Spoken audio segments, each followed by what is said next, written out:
Good evening. Welcome to the Board of Selectmen meeting, Monday, August 14th, 2017. Mr. Clerk, would you lead us in the pledge, please? Been a while. Got to do this. I pledge allegiance to the flag of the United States of America, to the republic for which it stands, one nation, under God, indivisible, with liberty and justice for all. Thank you. All right, for our agenda this evening, we've got, we'll open with a reading of the mail. And number 2 on our agenda at 6:35 is we've had some requests from some residents for purchasing adjacent lots to their properties. At 7 o'clock, Town Board's Economic Development Committee appointment. We'll go over some town board vacancies, recent vacancies. Also, library trustees, building project fundraising will have a report for us. We'll have an opportunity for public input, and if you are going to be recognized, I'd ask that you just raise your hand, be recognized, and any comments come through the chair. If, when you are recognized, just please stand, state your name and your address, and again, all comments should come through the chair. We'll also have an opportunity for members to give any updates. It's been a while since we've met, so there might be some good updates. Among those will be our goal updates from the fiscal year 2018 goal updates. At 7:30, we have town departments. Highway Department has a presentation on the Click Fix It program. Click Fix, am I messing that? What, see it, click it, fix it? See Click Fix, yeah. That, you'll get more information on that later, because obviously I murdered it. Highway also has some information on complete streets, TIP funding, and a quick overview of the common, the revised restriping plans. It's kind of a work in progress. MBTA commuter rail, Wi-Fi monopoles, we have some discussion on that. We have an update from the treasurer, or some information from the treasurer on the group health insurance eligibility. Item 6, at 8 o'clock, will be a public hearing, the transfer station fees. So we'll be voting on that. Item 7 is town administrator, assistant town administrator. We have some opportunities to go over our host community agreements, just to kind of see where we're at with our host community agreements, and make sure that everything's in line, and kind of get an update on those. And then we'll have an opportunity to review and approve our minutes from prior meetings. So, Mr. Bergman, if you could take us away with the mail, I'd appreciate it. Sure. Mr. Chairman, one thing that I wanted to note is you have the agenda packet for tomorrow night's meeting in tonight's mail packet. It's a joint meeting with the Finance Committee and the School Committee on budgeting, and Bonnie Holston has prepared some information for them. Of particular interest is how much money is available for spending at the fall special town meeting, and what ideas are there for doing that. We have a short list of placeholder articles that we've been circulating to staff and others. The board will be voting next Monday night, though, to open the warrant for the October 30th special town meeting, and can get into greater detail discussing the various articles that are proposed for insertion. In fact, that warrant will close on September 22nd, so it's one meeting. You'll only have 2 meetings, next Monday night and then September 11th, to insert articles on the warrant. So we want to get as much done as we can next week, and then that'll leave us with one more meeting before the warrant closes. And then, still in the category that pays to advertise, we're still getting the bump out of for the smart sewer project, and the Mass Municipal Association newsletter, monthly newsletter. The Beacon saw the coverage in the Boston Globe and elsewhere, and so wrote up something that went to all municipal officials. So we're happy to have that information out there, and happy to have all the I really like the headline, I will say, there. And that's a lot to live up to if it's the case. So. Yeah. Oh, and I think we all got copies of letters from from George Sanders on a number of topics, mostly facilities. Correct. So I think you each got one of Okay. Thank you for that. I made a little bit of a boo-boo when we were doing our pledge to the flag. We did have the flags in town and on all municipal buildings were flying at half-mast this past week. So I'm going to read a quick message that we got from the Governor's Deputy Director for Advance and Special Events. Please be advised that the Massachusetts Governor, Charlie Baker, has ordered that the United States flag and the Commonwealth flag be lowered to half-staff at all state buildings effective Wednesday, August 2nd, 2017, from sunrise to sunset. This is the day of interment for Navy Yeoman 3rd Class Edmund T. Ryan, a Massachusetts native combat veteran who served on the USS Oklahoma and was killed at Pearl Harbor on December 7th, 1941. Yeoman Ryan's remains have been identified and are returning home to be laid to rest this Wednesday. This was dated July 31st. The gubernatorial order applied to the main or administration buildings for each public institution in the Commonwealth, town halls, city halls, buildings of that nature, other state-owned or state-controlled buildings, and all state military installations. So I just ask maybe just a brief moment of silence in recognition of Navy Yeoman 3rd Class Edward T. Ryan at this time.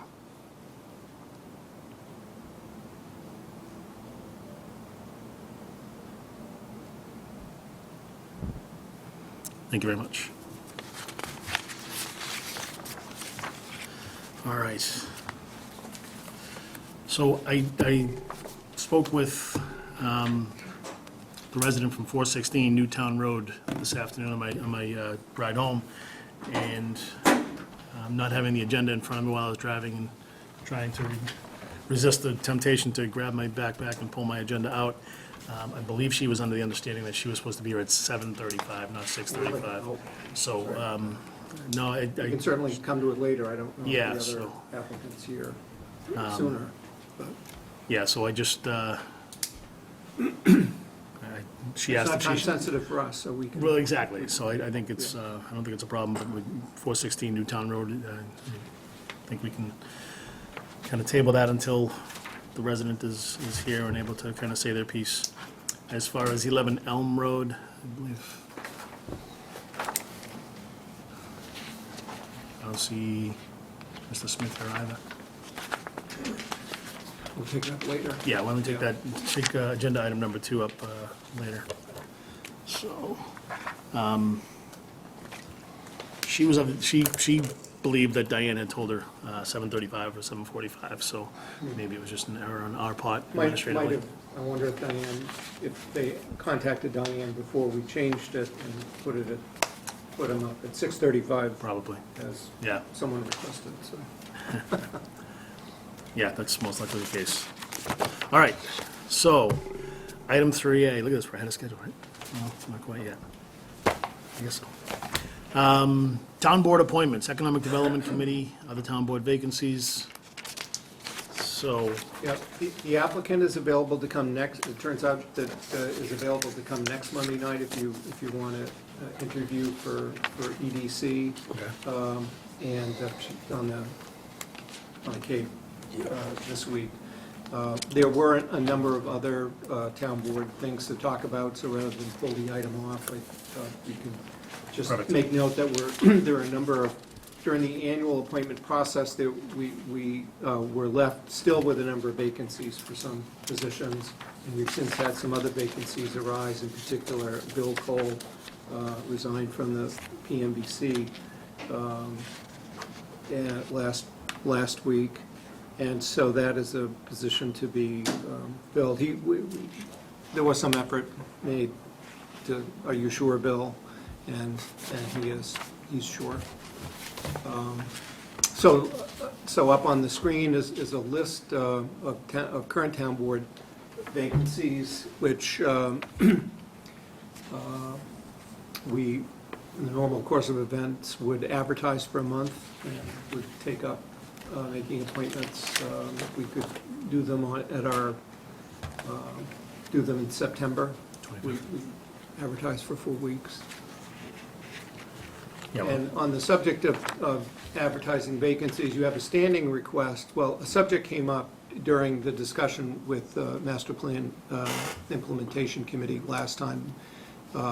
Among many asks was the proposal to establish a new committee, a Transportation Advisory Committee, and that the other asks were for funding, which we can take up when we're looking at the town meeting warrant, but Can I just jump on a couple of these? First, on the Economic Development Committee, Delisa Laterzo has actually already been coming to Economic Development Committee meetings, and her application has been pending for a while.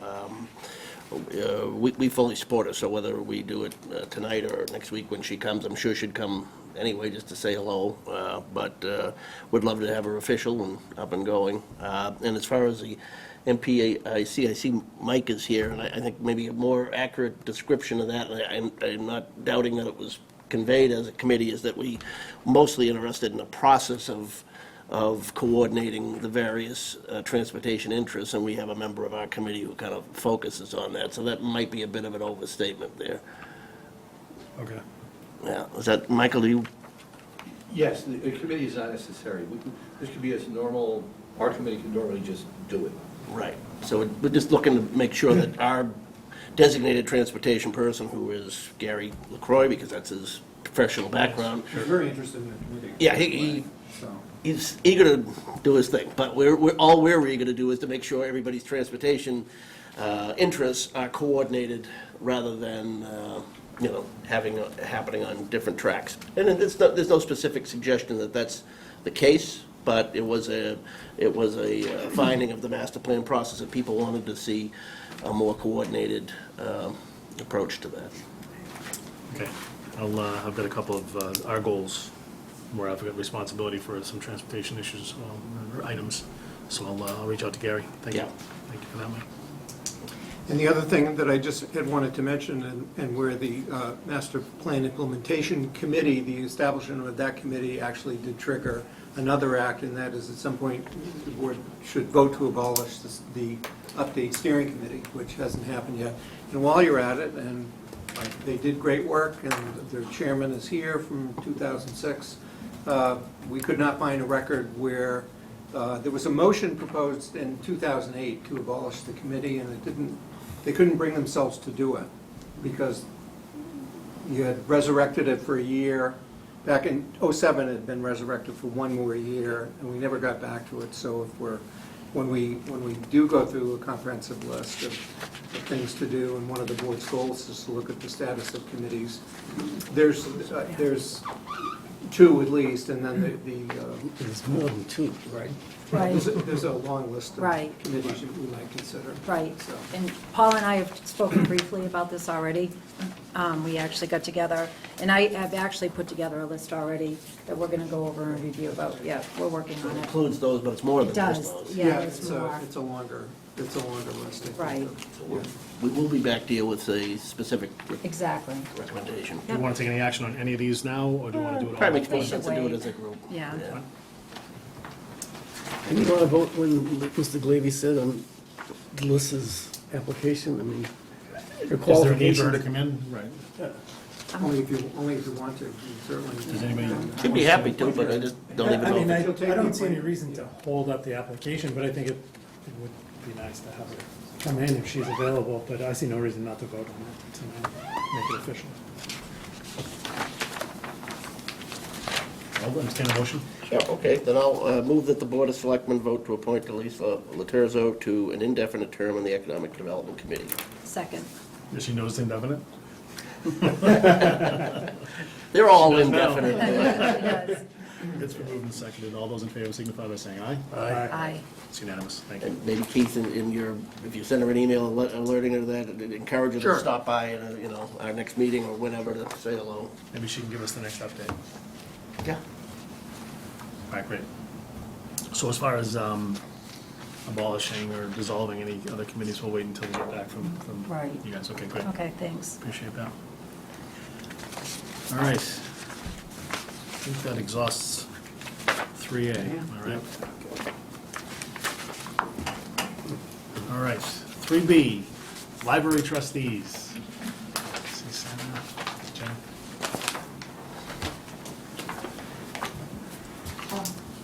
Can you display this? I have a PDF on here. Oh, sure. Maybe here? Wherever you're comfortable, Sarah. Front row, right up here, whatever works best for you. I think I'll stand. Stand in the back and yell, whatever you want.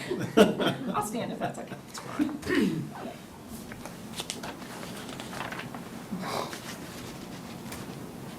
So just kind of a little background, just while we're teeing it up here. The library trustees and some fundraising committee have come before us and asked for guidance on naming rights and policy. So we put out an ask to the trustees to say, come before us and kind of let us know a little more information on what it is that you're looking to do and the process through which you're going to follow. And I assume I'm teeing that up okay? It's a Yep, decent I have segue some- for you? I Okay. I have some background in All here right. that'll make things a little clearer too. All right, good. Yeah. Thanks, Sarah.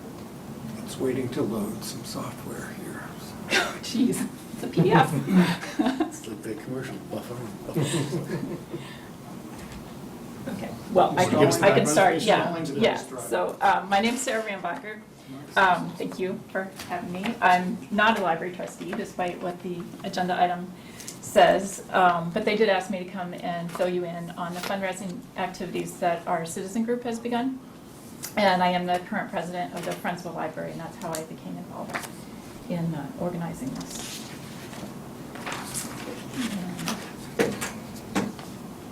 We're almost there. It is loaded.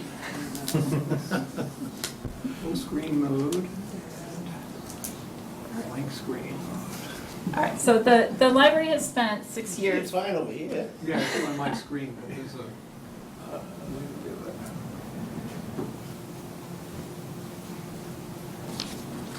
We're taking technical advice from Mr. Glavy. Yeah, right. Up and running, no time.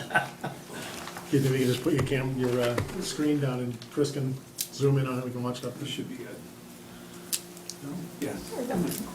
Great, Thanks for your patience. awesome, thank you. All right, so just a little background quickly. The library has spent 6 years researching the town needs and sites and other concerns in order to prepare an application for the Massachusetts Board of Library Commissioners construction grant. And in May, that application went before the town, and the site and the general design and the application as a whole were approved by the town. In mid-July, we actually heard from the MBLC that our project is 5th out of 24 on their wait list, with an award amount of 5.8 million plus change. And the town actually did communicate to the MBLC that Littleton would like to kind of remain low on the lists to give us time to space out the construction that's going on. But MBLC also takes into consideration the need of the community.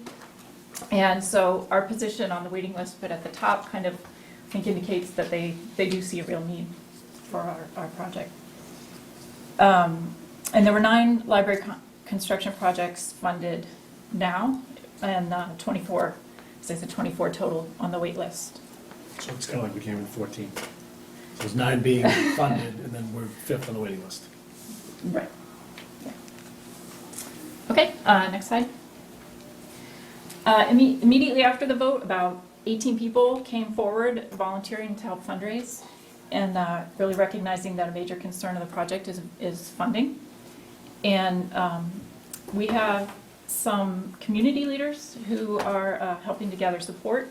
There are at least 5 grant writers who are donating their expertise to identify and write grants to help to defray the costs. We have a very experienced volunteer leading the individual and corporate donations who has overseen a $1.4 million campaign for Loaves and Fishes. We also have a professional fundraising consultant working with us pro bono, helping the committee with strategy, organizing, and helping the whole team so that we're most effective and strategic going forward. She's recently worked with the Brookings Institute to help them meet their capital campaign goal of $100 million for their centennial in 2016. So we have some good horsepower behind us. You'll see that it's a very skilled group of volunteers in place after just 3 months. And what follows here is the skeleton of our strategy that we intend to follow. Next slide, please. Yep, our goal is to do what we can do to lessen the tax burden of the residents of Littleton. And specifically, we think $1 million is doable. In addition, we've had already 2 anonymous donors put up $90,000 as a challenge to the town to match those donations by the end of the year. So some of our earliest work is going to center around getting a full match. Next slide. So we'll be working in 3 areas: cultivating individual and corporate donations, researching and applying for private grants, and doing community outreach through events and other activities. Next slide. For individual donations, we'll be looking for one-time and recurring gifts and pledges.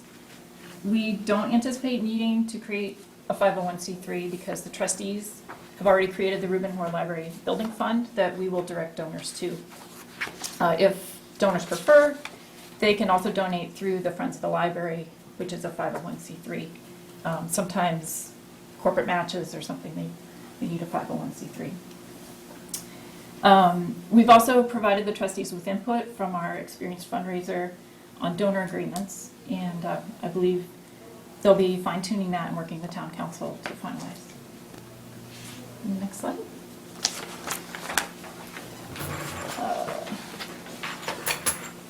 Yep. So we've started looking at what rooms and major areas of the new library could have sponsorships and making recommendations for donation, what donation amounts are reasonable for these. The trustees, however, will determine exactly what will be named and the amounts for that. We're just advising. Many libraries also have a donor wall recognizing donors at various levels. And we've seen lots of examples: tiles, etched glass, wooden book spines arranged on the wall. We'll probably have one of what it looks like. Probably can't be nailed down until there's a detailed architectural design, but that's one idea. We'll also look at sponsorship of smaller items like study carols with lower donation amounts, but with thoughtfulness, because you don't want to name something that's going to be replaced in a fairly short time frame. So maybe a bookshelf or something may or may not be appropriate. And depending on the architectural details, we could also sell patio bricks or other smaller like items. Again, we'll have to wait, and that would come later in the fundraising calendar. Next slide, please.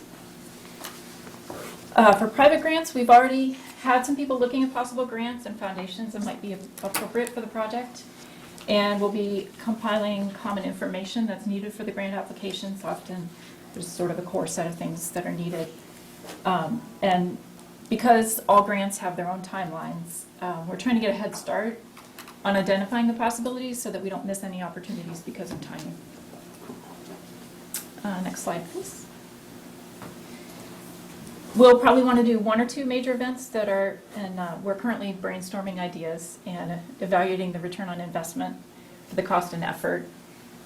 These could range from things like a sponsored readathon to a gala, silent auction type of thing. Again, that's would become a bit later. We are, though, planning other events and activities to increase community engagement with the library and to help Littleton residents learn more about the project and the importance of it, and to gather ideas from the community to fine-tune the details of the project. Next slide.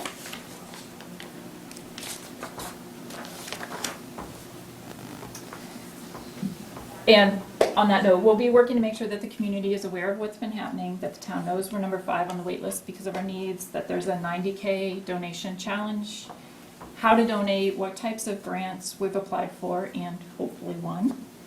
And also to make sure that everyone knows of the upcoming fundraising events and all the other events that the library and the Friends are sponsoring. And we hope we'll see you all there at these events.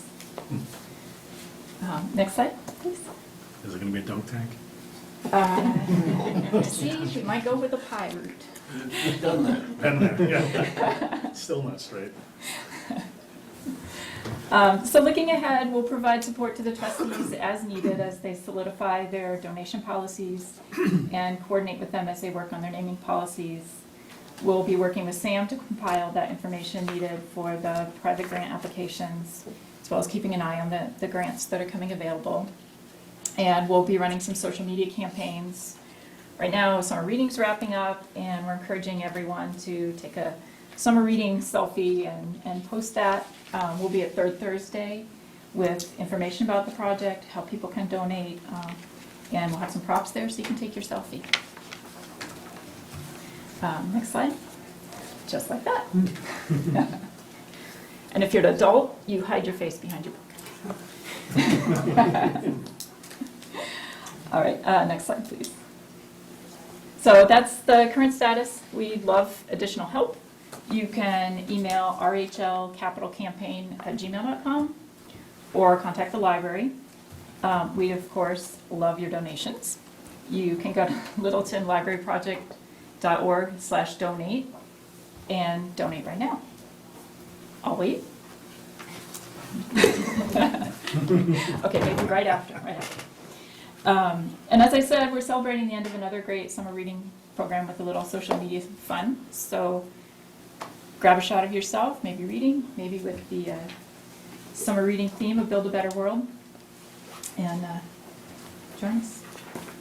Excellent. I'll take which of you want. That's okay in your license. Any questions? That's awesome, thanks. Okay.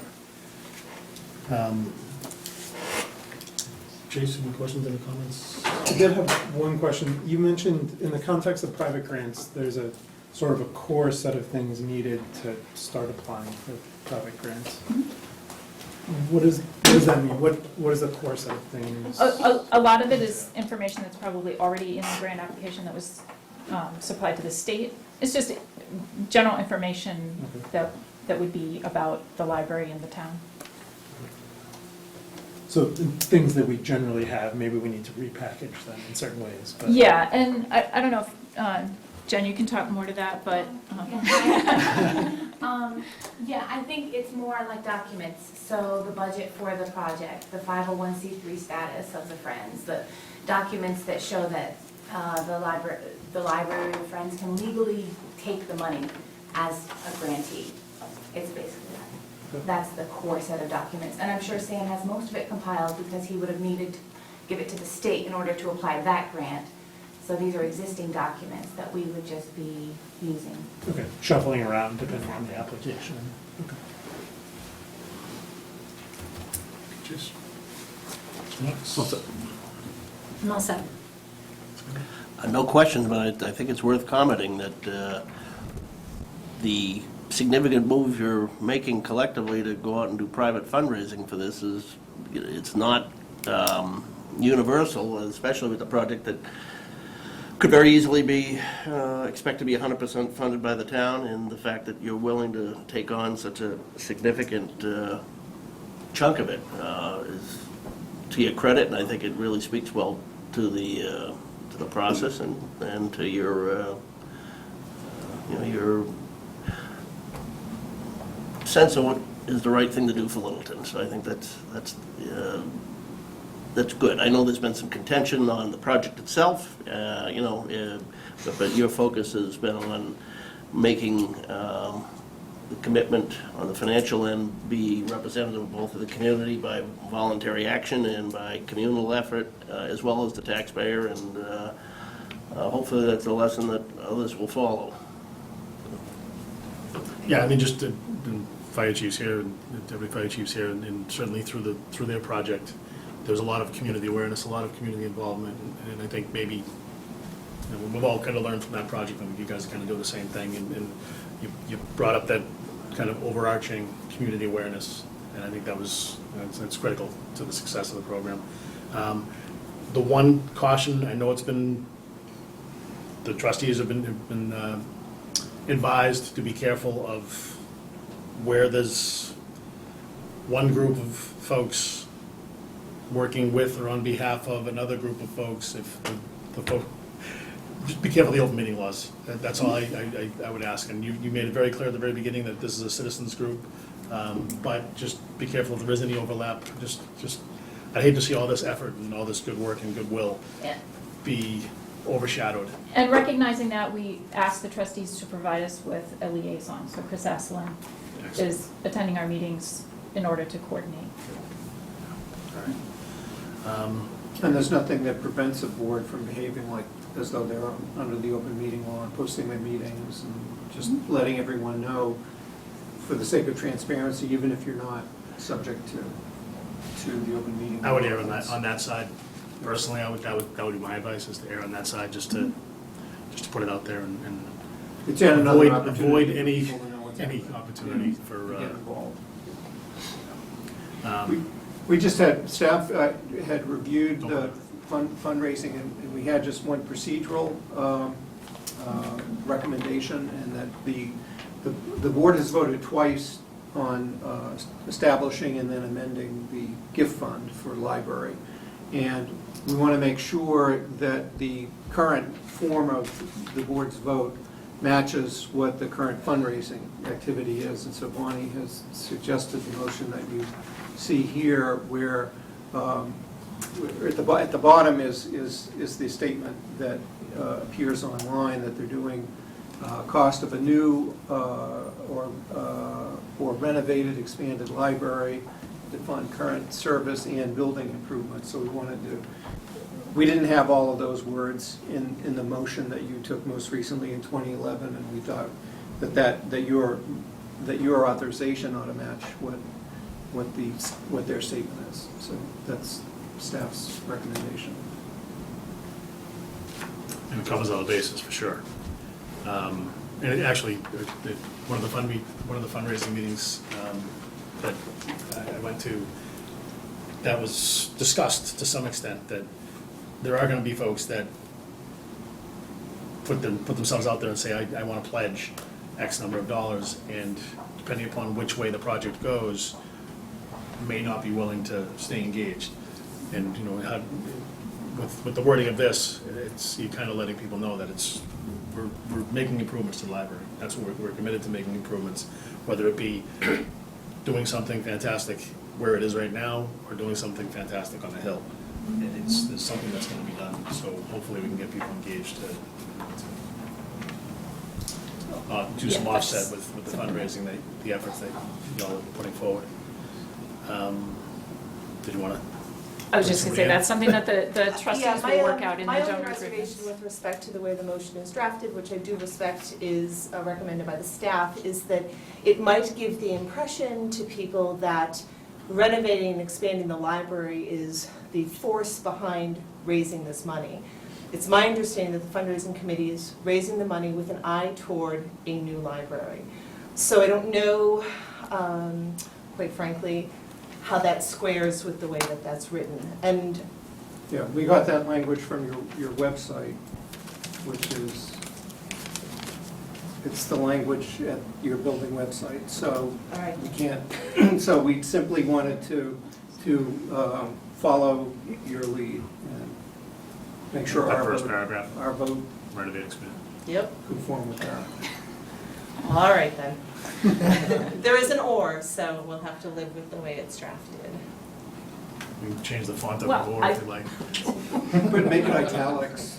Yes, You could italics put- really you could changes bold- everything in You legal could put the drafting. bold for the new, and just, Okay then. Well, Go May ahead, yeah, I absolutely, go ahead. say it's, I don't think that you necessarily need to go by what the website says. The website could change depending on what the policy you want to have is. That's not, a website is not built in stone.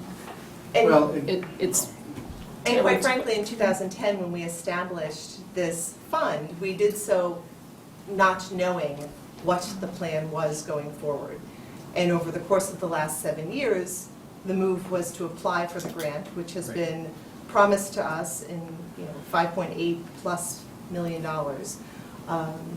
So while I understand the fact you pulled it from the website, the fund was established 7 years ago with that in mind, and that has changed relative to the application and the award of the grant. I guess our only, I think we're just all interested in being on the same page. But Right. if the people who contributed to that fund relied on that language, then we would like to have our language make it That language. whole, so. Yes, Sure. that language is only, like, from May. It is when that the website was maybe up a little before that. Yeah. Okay, so, but I think that language, I'm of the opinion that that language is actually serves your intentions better, because I think that anyone that's involved is looking to improve the library. However we do that, if number 5 comes up in May and we have a vote and it doesn't pass, I think there's a lot of people that are gonna be disappointed. I know there's gonna be a lot of people that are disappointed, but I think there are a lot of people that want to renovate the library regardless of where we're doing it. They want a better library in Littleton, whether it's here or there or wherever. So I think that this serves that purpose better. I'm of that opinion. Erica? Can I ask a question? So if somebody wanted to donate just for a new library and said, if the library doesn't pass, I don't want my money going towards anything else, how would that be affected by this? I would guess they would give it to the friends of the library who perhaps have a clearer statement. So, I don't I'm think that's assuming I not- haven't seen yours, but is there a clear statement? The trustees are saying this, or the friends saying new library only? So that's part of the conversation that I was alluding to earlier, where at the fundraising meeting, there are gonna be folks that are going to wanna pledge, but they literally only want the library on the hill. And they're only gonna put forward $45,000 or $10,000 or $500 or whatever the number happens to be, if it's on the hill. So I think that's not even a question for us. I mean, we need to make it so that they're able to do the fundraising through the gift fund that we have. Anything else that they do is through the 501c3 you had mentioned, through the Friends, correct? And I would recommend that the pledges would go through there. I'm gonna stop talking right now because the treasurer's waving his hand. Thank you, Mr. Chairman. I had a conversation with Mark Grumbacher about this. One of the things that I brought up to him is if we take donations for new and not, or renovated, and we don't do new for whatever reason, and to give back those funds back to the donors could cause tax implications, not only to the donors, Operating. but to the town. Right. So any way we can word this without having to give money back to the donors would be a help.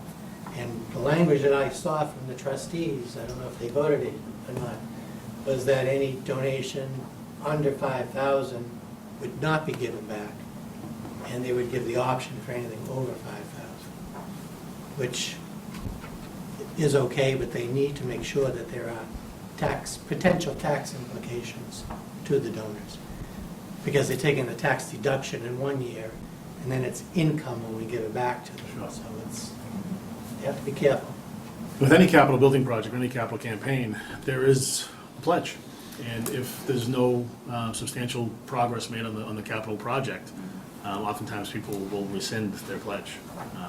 It's a reality. I mean, And it's- that's why to say it could be for a renovation or new is probably the safest language for the town. For us. If people are giving under those, set of circumstances, there's, nothing that can come back to the town and say, I gave this for new.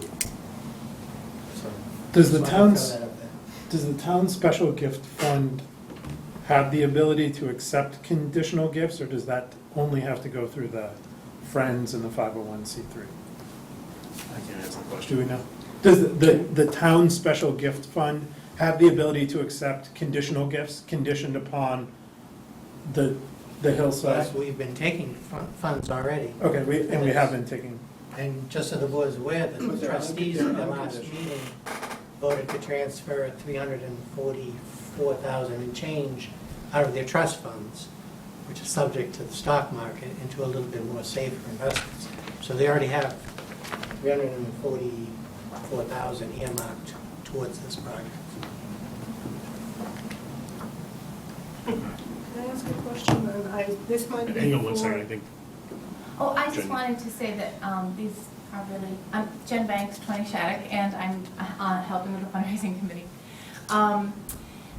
These questions all are things that have come up at several of the fundraising meetings, and I know that the trustees have been asking, because I'm a fundraiser, and I'm the one who's helping pro bono. So I've been sending them a lot of stuff that they're not reinventing the wheel, they're using things that have been tried and true by big organizations, and I know that they're being very thoughtful about this. It's still very early in the game, but we won't be accepting big donations on a grand scale or soliciting big donations until they know that they have a gift policy in place, they have a pledge form where everything is clearly laid out, people know what they're giving to, they know what their options are. And so if anyone were to come back, there would be here in the gift policy that we gave you, these are the rules. Because it is true, when people pledge to a capital campaign, they need to know what they're really pledging to. I just want to say that as an outsider from, not, and a non-trustee, I've seen them be very thoughtful about it. Yes. Yolanda Davis, Shaker Lane. Just a question about the way it's worded. I understand that it's up to the library trustees how to use that money, right? You're asking me. Okay, so with respect to the Reuben Hoare Library Building Fund, if checks come in with that written in the memo, it goes into specifically tagged for the building. As Jen Banks just said, we are working on language that can perhaps be helpful to encourage people who would maybe make a very large donation, but they only wish to do so, let's say, for the new building. That the gift-giving policy will be clear as to what their options are. They will sign it, a representative from either the trustees or the friends who are accepting the donation will sign it. Everything will be clear so that Steve Venuti's concerns about tax implications are clear to the donor. I mean, there might be people in 2017 who want to offset their income by making a $20,000 donation.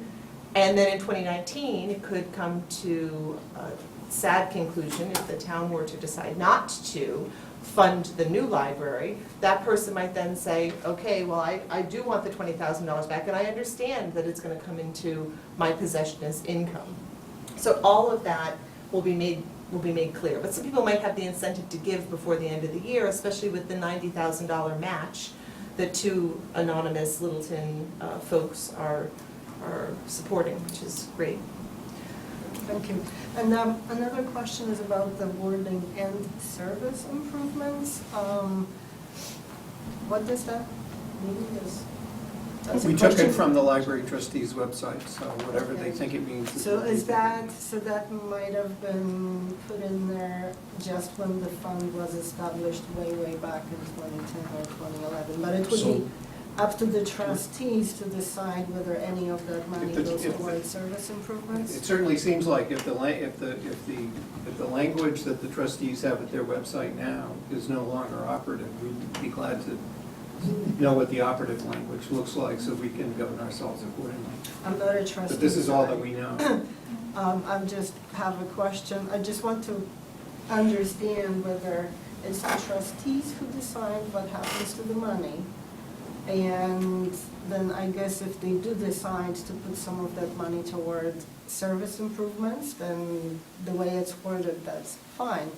But if I'm reading it correctly, it is up to the vote of the trustees, not any other body in town, right? Yeah, the form of the fund that was established in 2010, which this vote doesn't propose to change that, would say that the funds are expended by the library trustees. Okay. All right, that's fine. Thank you. So just kind of wrap this up a bit, do you have something, Jason? I did have one Yeah. last thing, and that is, what's the timeline on these policies? When do we expect to have all of this in place? Because we look out and it seems like a couple of years in the future is a long ways away, but in terms of getting things in place for donors for this year, et cetera, what's the timeline to get all that done? Right, So we so can start accepting them? The hope of the trustees is that we will have the draft gift policy to be incorporated into our, I guess, policies of the library at our next meeting, and that we'll have any accompanying documentation with respect to donor gift agreements at the same time. I am of the opinion that town council ought to review the contract that will be between the Reuben Hoare Library and the generous donor. I think it would be most appropriate for town council to say that it looks in keeping. So that, We're prepared to have them review it. so the draft document has been circulated. I have received feedback.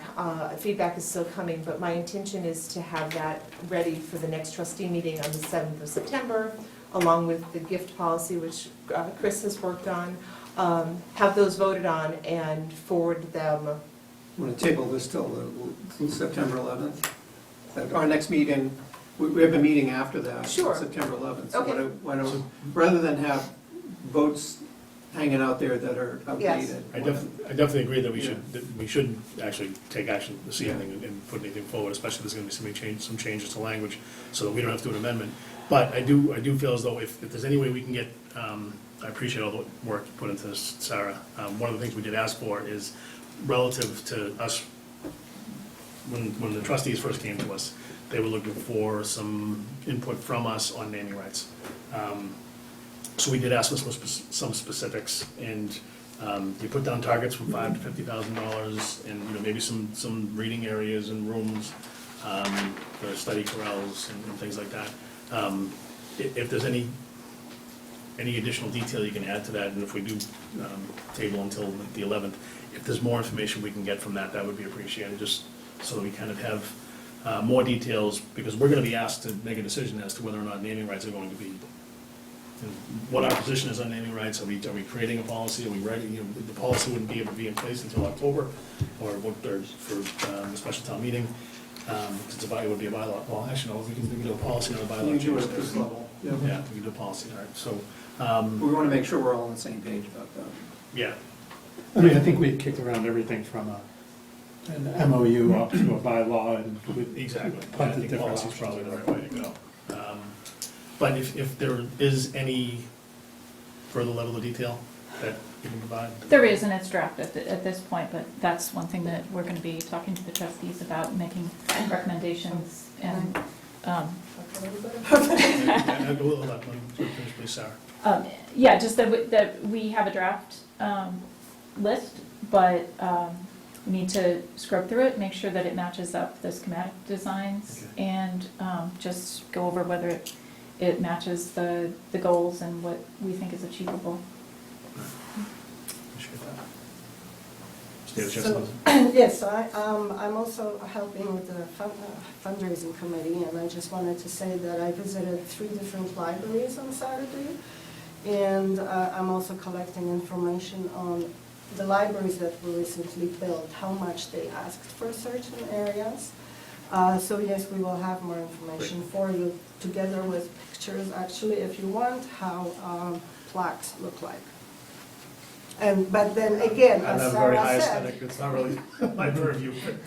but as Sarah said, we can't really talk about the tiny little details until we have a design. We can look at the pricing, and then I can tell you that the pricing isn't the same across libraries. So some Appreciate that. libraries ask for $2,500 for a tall book stack, and some libraries ask for $5,000. So I Float the market understand that will it will be bear, up to the sure. I get that. trustees to name the price. So at this point, is it safe to say that we will, as the trustees meet on the 7th of September, that hopefully the fundraising committee will be able to also briefly come to that meeting, let us know what this menu is of pricing for naming, and we can get on your agenda for the 11th in order to talk about, number 1, the language of the motion, which perhaps will dovetail nicely with new language on our website. Number 2, the gift policy that we will have voted on at our September 7th meeting, in addition to the document that we would be sharing with large donors with respect to pledging or rescindable gifts or conditional gifts. and that the menu could then be shared so that you can make a decision as a board whether naming rights can be then adopted by policy. I'm good with that. I like I think that. that's great, I like the idea of Yeah. doing it comprehensively. I will say, and Keith mentioned, it's not a bad idea to post. I'd rather not play games with, this is a committee, this isn't a committee, let's post, let's not post. I mean, Ms. Davis is calling it a committee. We can call it whatever we want and play semantics, but I'd love for you guys to post your meetings. And you don't answer to me, so you can do whatever you want to do. But I'd rather, if you're putting all this time and effort into it, I would hate to see it spoiled. Are you talking about posting it on the town website? Just posting meetings. Yeah, just post a meeting. Just That post would be meetings, the public. clerk. And I mean, I'd even go so far as to make it a subcommittee of the trustees, or some sort of ad hoc committee from the trustees. Fundraising has been specifically advised that trustees not to become managers, micromanagers, macromanagers of fundraising. It's really seen as better policy and good practices to keep them separate. Not to say that we don't Is that care. pro bono advice, or? No, that's not permanent advice, not in a legal capacity. This is from information that folks have read about fundraising for things like libraries. I just think that I think it would bode well for the group that is doing the fundraising, whatever you want to call it, to post meetings, just to let people be aware of when the meetings are. So just one problem with, well, I don't know if it's a problem. That's all I want to say. I mean, that's all. No, but let me tell you, the to last hammer it and go down the meeting road. was held at my house because all the meeting rooms in town were booked. So, and, we just got together and talked about some things. I volunteered to go to libraries and get some information for the trustees. I appreciate that. I and mean, I've served on other boards, whether they be youth sports boards and things like that, where we intentionally didn't have meetings in someone's home for that reason, because somebody might not feel comfortable. If there was, there was mostly in male-dominated sports, it was mostly men that were at the meeting, so it wasn't comfortable for a woman to be there in a public building. Just a little easier in my opinion, for someone to be at a meeting.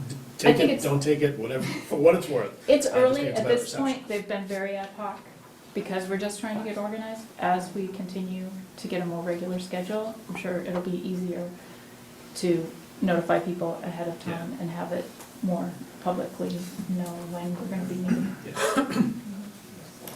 That was my pro bono advice. Okay, thank you.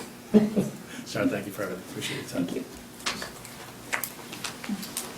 Table? Thank you. We're gonna table this to September 11th, Mr. Bergen, please?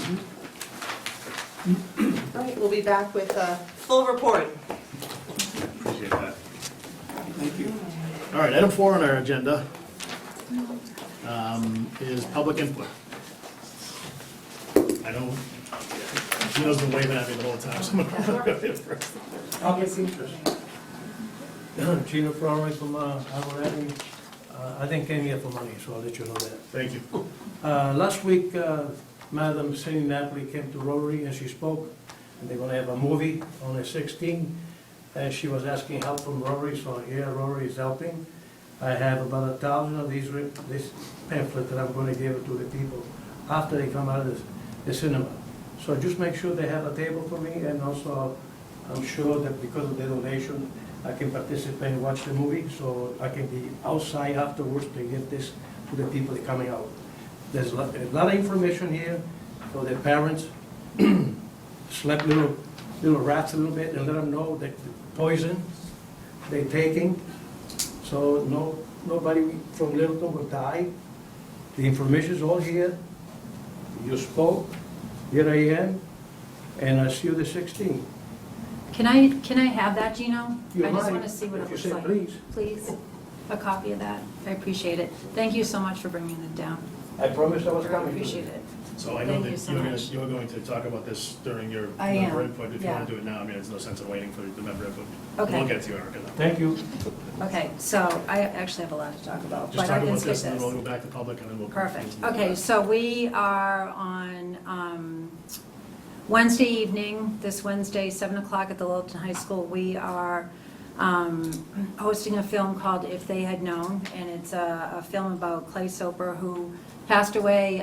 He's a boy from Winchester who passed away after mixing prescription medication with alcohol. And I want to thank the Littleton Police Department for stepping forward to sponsor this film on our behalf. But it's a really wonderful, powerful film, so I hope that people will take the time to come out and see it. It's free to anybody. We have actually different Littleton Rotary.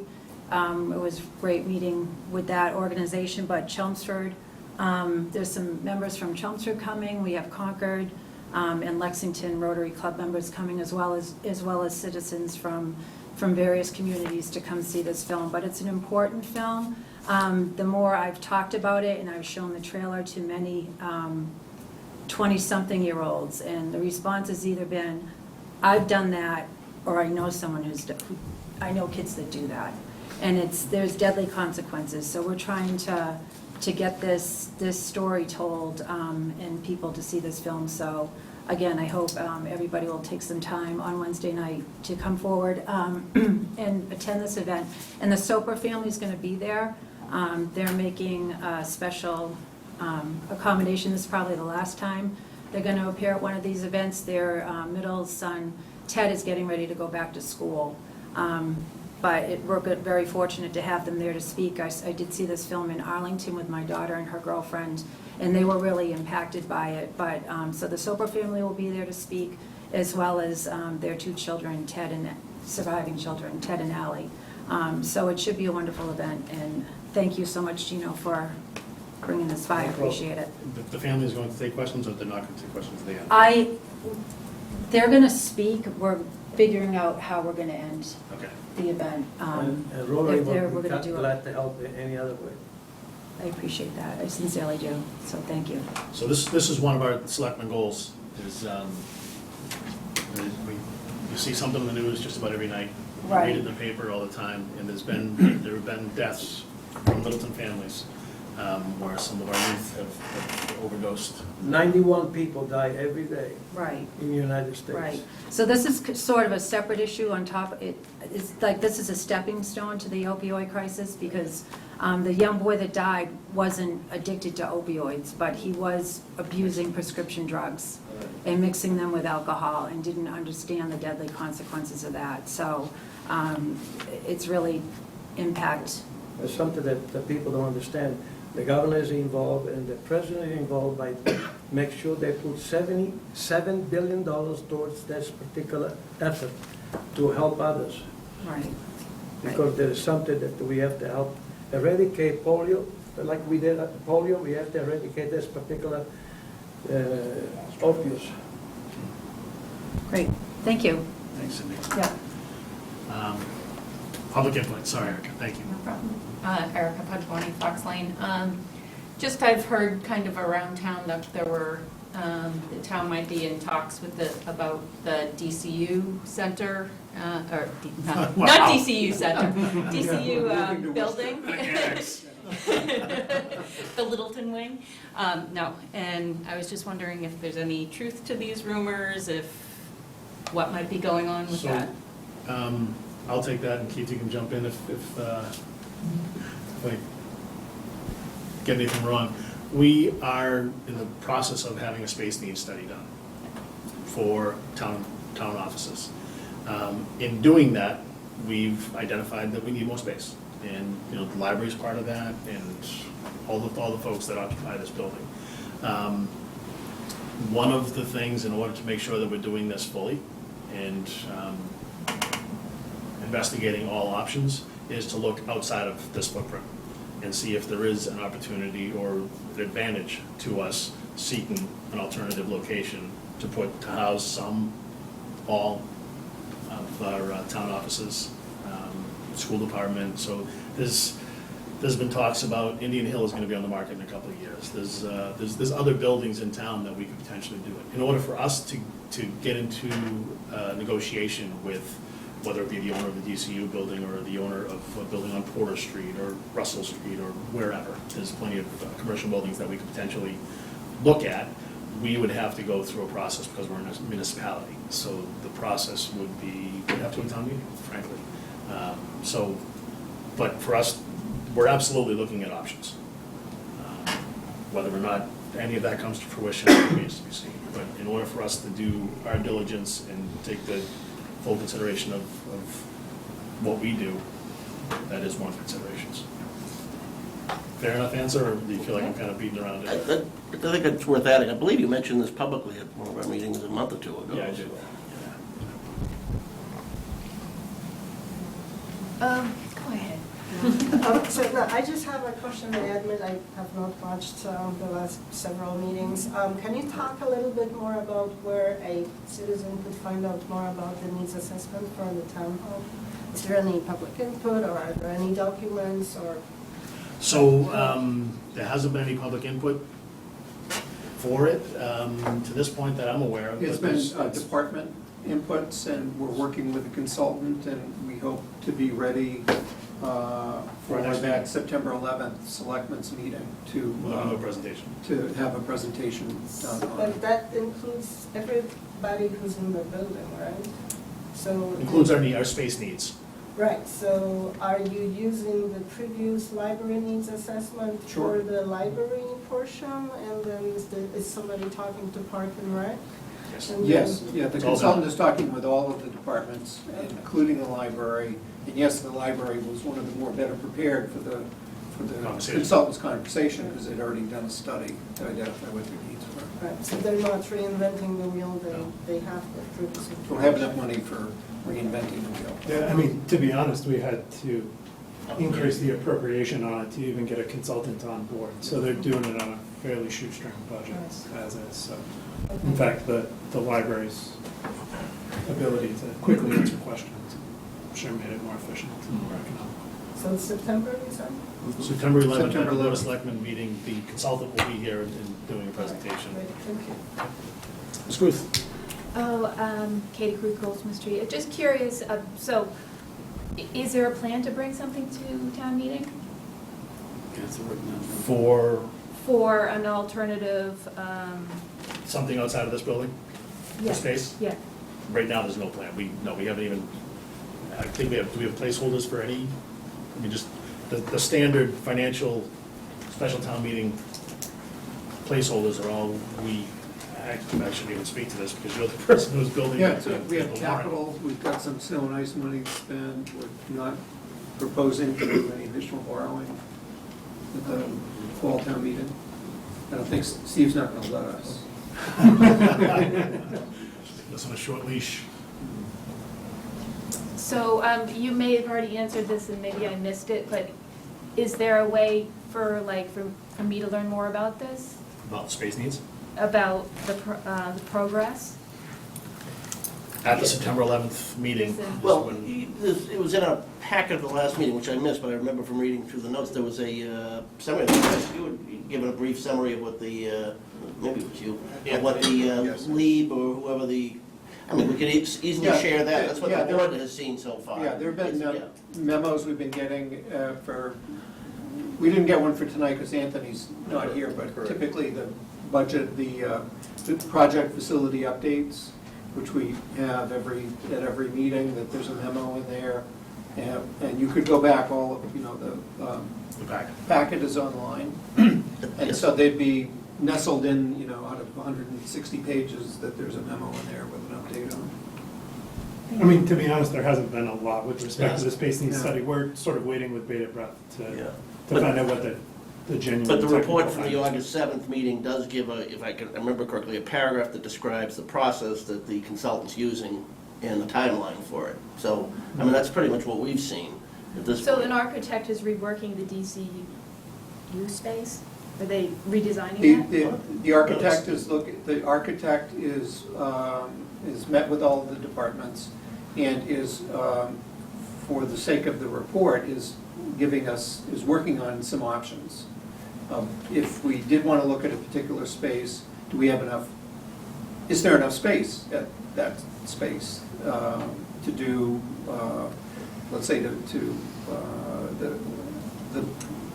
let me explain that the baseline that we've asked them to work on is if the library building project goes forward as proposed, then what's the expense that's going to be incurred for the Shattuck Street building to make it available for, once the library exits.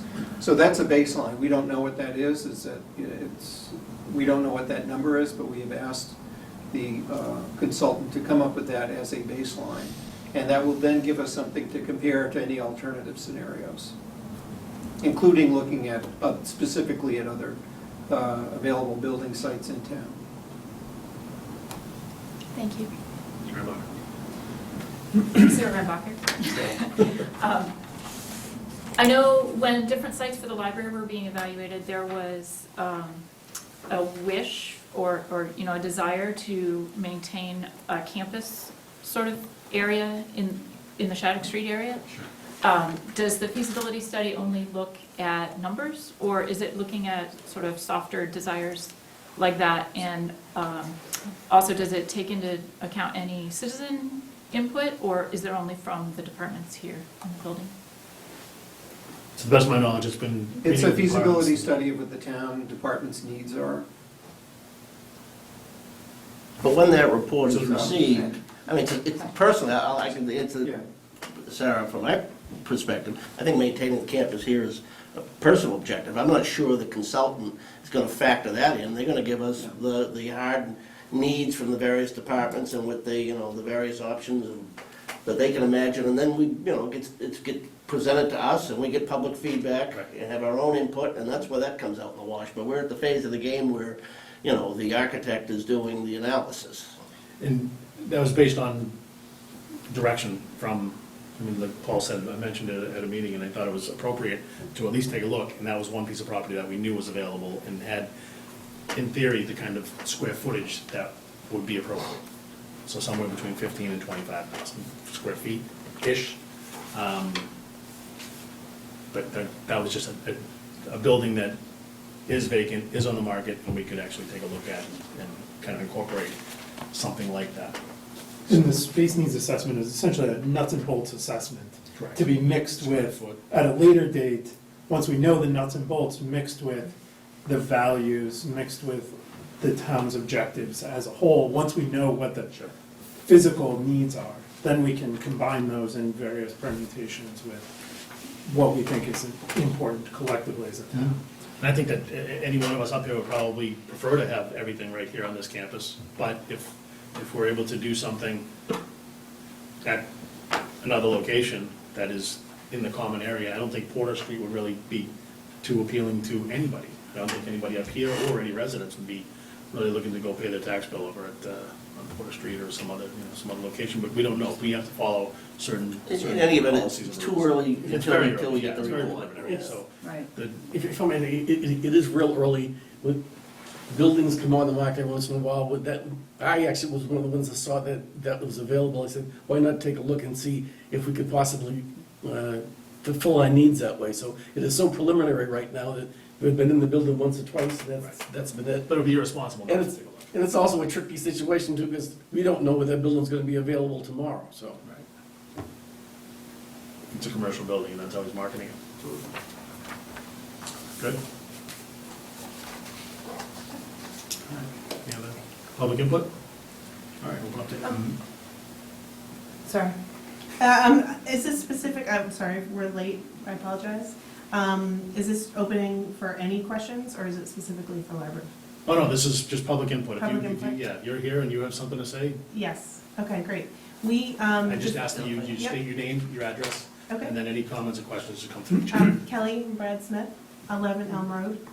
We submitted a letter to the board regarding purchasing adjacent property next to us, which is a town-owned parcel. Can I stop you there? Yep. We are actually, that is an agenda item. Oh, okay. So we'll Okay. definitely get to that. Okay, great. If you have anything else, like if you don't like the way the comment is striped, or, Or do you want to tell us that we're doing an excellent job? That's okay too. that's unheard of.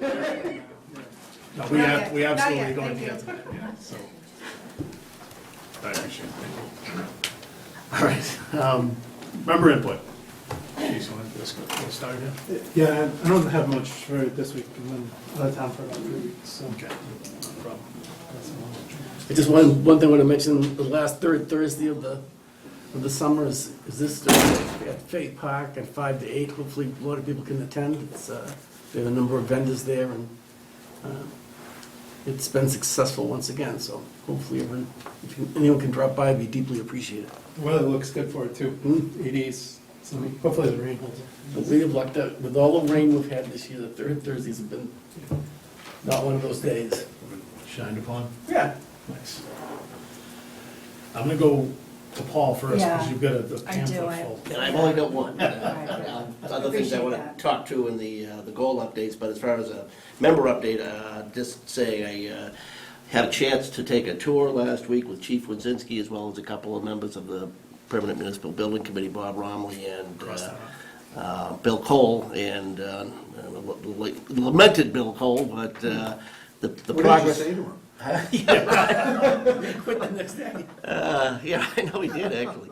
But the project's coming along terrific. You know, what do they say? Luck is the residue of good planning, and there's been a lot of good planning going on. And so far, we've experienced, I think, good luck, wouldn't you say, Chief, with subs, with lack of major surprises, materials being available. It's all working toward everything we want to see happen for, a December opening or so?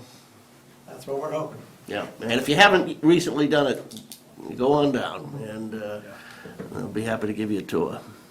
And the bat pole has not been installed yet, so I want to come back when the bat pole's there. I wanna go before he goes. Not immediately before. And to members of the public too, Vertex's project updates that are included in our packets have been superb if people want to keep up to date with what's going on. So, even if you can't get in there and actually see it, it's a great way of keeping in touch. All right, get comfortable, people. Yep. Okay, Wow. okay. Been busy. All right, so the first update is on the Veterans Corner project. We're plugging along with that, raising funds. The Legacy Committee, which was formed with the 300th, Littleton 300, has some leftover funds which they've earmarked for this project, so they've pledged $10,000. So we've now raised over $20,000 for the Veterans Corner project update, so, which is huge news. So I'm glad that they came forward and offered that. And I also, the Littleton Athletic Booster Association has been selling patriotic tiger paws, and they also have informed me they have a $1,500 donation from proceeds from those sales, selling like hotcakes, to add towards this fund, so that's great. With respect to the seniors, I just want to let people know that this Thursday, there's a summer senior cookout. Senator Jamie Eldridge and State Representative James Arciero will be there. So that's this Thursday at noontime. If you would like to go, you can sign up, 978-540-2470. Just call the COA and let them know you'd like to attend. It is a free event.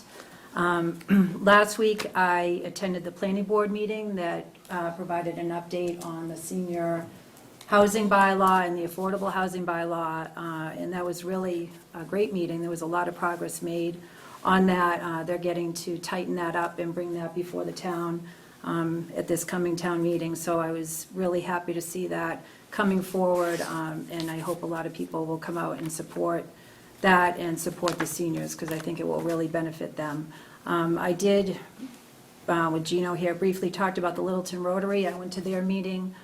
They invited me to a breakfast meeting, which was wonderful, because that was an organization I'm not that familiar with, so I got to see what they have going on and what they do, and they do a lot for the community, which was really wonderful. So they're very in tune with the opioid epidemic, so I was grateful to participate in that meeting and be able to talk about the Clay Soper event that's coming up. The other thing I wanted to mention is that with the opioid substance abuse crisis that's going on right now, 2 members of our community have, who Chase and I actually met with, have formed, they're forming a nonprofit. It's called People Against Substance Abuse. They have started a Facebook page. I recommend that people go and visit that page because there's a lot of great information on it. It was created by Donna Cecilia and Janessa Nessa, Littleton residents, both very experienced, and they work in this field and they deal with this issue on a daily basis, and they're a great resource for anybody who is struggling or knows somebody who's struggling. They can get you immediate assistance. And we are working together now. As I mentioned before, I had a wonderful meeting with the Littleton Police Department and the Littleton Fire Department to kind of merge the resources that we've gathered. And I really would like to talk about, at some point, creating a special link on the town's website with all the information that we've obtained. I've already talked to Deputy Chief Patterson about this, because the Littleton Police Department is also adding a special section on their website so that we can merge the two. So people will have immediate access to the resources available if they do need help. The other thing I wanted to mention is August 31st is Overdose Awareness Day. And there's been talk about possibly doing a candlelight vigil on the Common for that. I don't know how to go about that, but I'd like to talk more about that at some point between now and the 31st. And the other thing is that the month of September is National Drug and Alcohol Awareness Recovery Month. So we're looking to do something publicly with the town, maybe put a banner up in front of the post office or something, just to get more information out there. And the other thing, building on that, is that I found out the town of Pepperell is actually doing a walk. The North Middlesex Cares, they're doing a 2.6 mile, you can walk or run, to help raise awareness about the stigma about addiction, which I thought was really cool. So if anyone is interested in participating in that, they can go to nmcommunitycares.org. But that looks like it will be a great event. And then back to the Clay Soper Memorial Fund, just a reminder to please come out Wednesday night, 7 o'clock. We're going to open, the event will be open with the Soper, Mr. and Mrs. Soper are going to speak. I saw them speak in Arlington, and it was amazing to hear the side of the story from the parents who've been through that. We're going to show the film, and then Clay's siblings, surviving siblings, are going to speak. I spoke with Deputy Chief Patterson and Chief Wazinski about also saying some words, and then I'm waiting to hear back from Mrs. Soper about what she wants to do, if she wants to do like a pass the mic type of thing.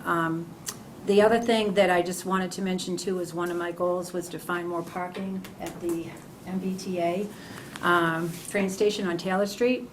And I have spoken with a local developer who has purchased land in that area, and he is looking to get in touch with the MBTA because he might have some land available for potentially 100 to 200 parking spaces. I've put a couple calls into the Mass Realty Group to try to get in touch with somebody, and I know that he has as well, so I just wanted to ask. I met with the head of the real estate at the MBTA, so. I figured you give would that- have a good resource. Yeah, have that contact. Perfect, because I think that's a great opportunity. Excellent. And that's it. So you made that easy for me, because I think we have that one together, so Yeah, thanks. yeah. Thanks for that. All right, you're welcome. Sam's been doing a lot of the heavy Anytime. lifting this summer. Rest of us are like slackers over here. I too visited the fire station, everything's coming along great. And you mentioned Bill Cole, you went over Bill Cole, and I was saddened to see Bill's resignation come in. I served on PMBC with Bill when I was on the school committee, and I was representative for the school committee on PMBC. And Bill, we didn't always agree, and he'll let you know.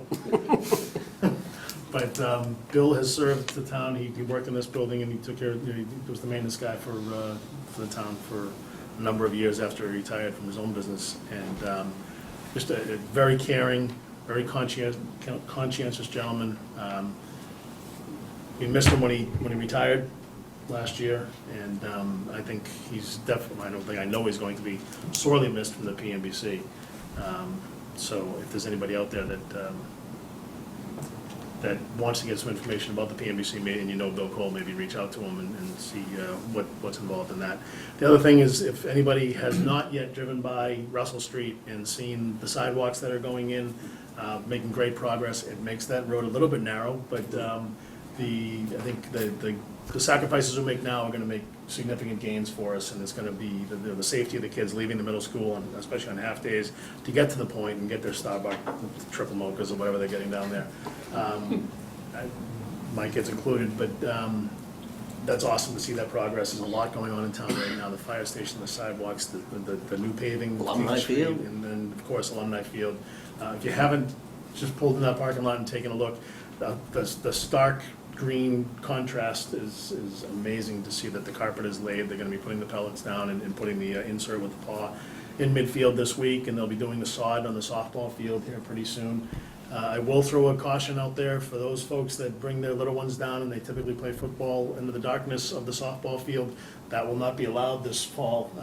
We've upped the ante. We were going to sod that field, and we were gonna miss 3 seasons while that sod gained its roots, and we did a change order, which cost us a little more money because there was some savings in other areas, to do sod on the softball field, so it'll be playable this spring. So there won't be any missed seasons for the softball team, which is fantastic.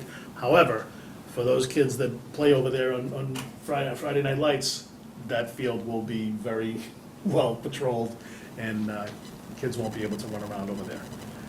But it's definitely worth taking a look at. It's on schedule, it's on budget, and thanks in large part to the PMBC, to the Vertex. It's quite a project coming together. It's really neat to see. Much thanks goes out not only to the PMBC and to Vertex, but Anthony has been a great watchful eye for us on our behalf. That's all I had. As far as goals updates, I think we kind of integrated many of the goals into our updates, but Paul, you have some specifics? Yeah, we mentioned briefly earlier that, Cindy and I had met on some of the organizational review stuff earlier, prior to our last meeting. Joe and I also sat down with Neil O'Leary and the Economic Development Committee, and we're really focused on the website now. The Light Department's been great about giving us access to their consultant. We've got some cool drone fitted footage, which we're fine-tuning right now, so we should have that stuff ready to preview in the not-too-distant future. I guess that's, well, obviously, the master plan stuff, we had a recent update from Anna and Mike, who were here at the last meeting, which I was not at. And there's obviously other things to do. I suppose sometime this month, Chase, you and I ought to sit down and specifically with Chris and the engineers and start thinking about next steps that involve us with the sewer project and some other things we've got. And maybe tomorrow night, Chuck, you and I can talk with the representatives from the FinCom about the Policies Committee and go on that. Great. Anything else anybody wants to update? Kind of been making some progress and taking vacations and. All right. Great. We're getting things done, though. Yeah, I think we are. We're definitely moving in the right direction. Okay, so we kind of went out of order a little bit. Chris, are you okay hanging just for a few minutes while I have these residents go with their butter proposals?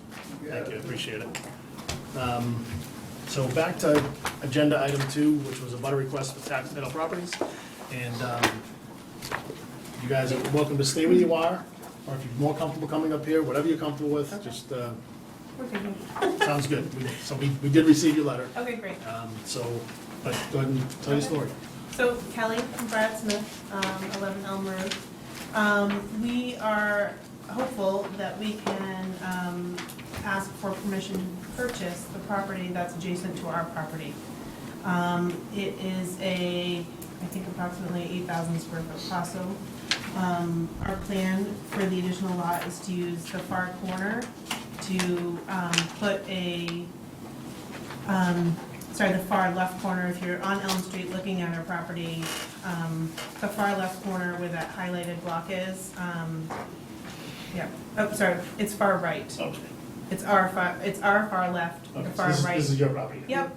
So we were hoping to put a garage with a loft space above it for a father. We had a family member pass, and we need to house and take care of this father. And we've been driving back and forth to Salem, and that's not a long-term feasible situation. It's definitely a hardship right now. So we are looking into and hopeful to purchase that property, to use the corner of that property to put a freestanding garage with a loft above it. And it would tie into our existing septic that's right there. So we started the process with sort of talking to people about that and what that means and what's available, or what we would be allowed, more or less, are allowed to do.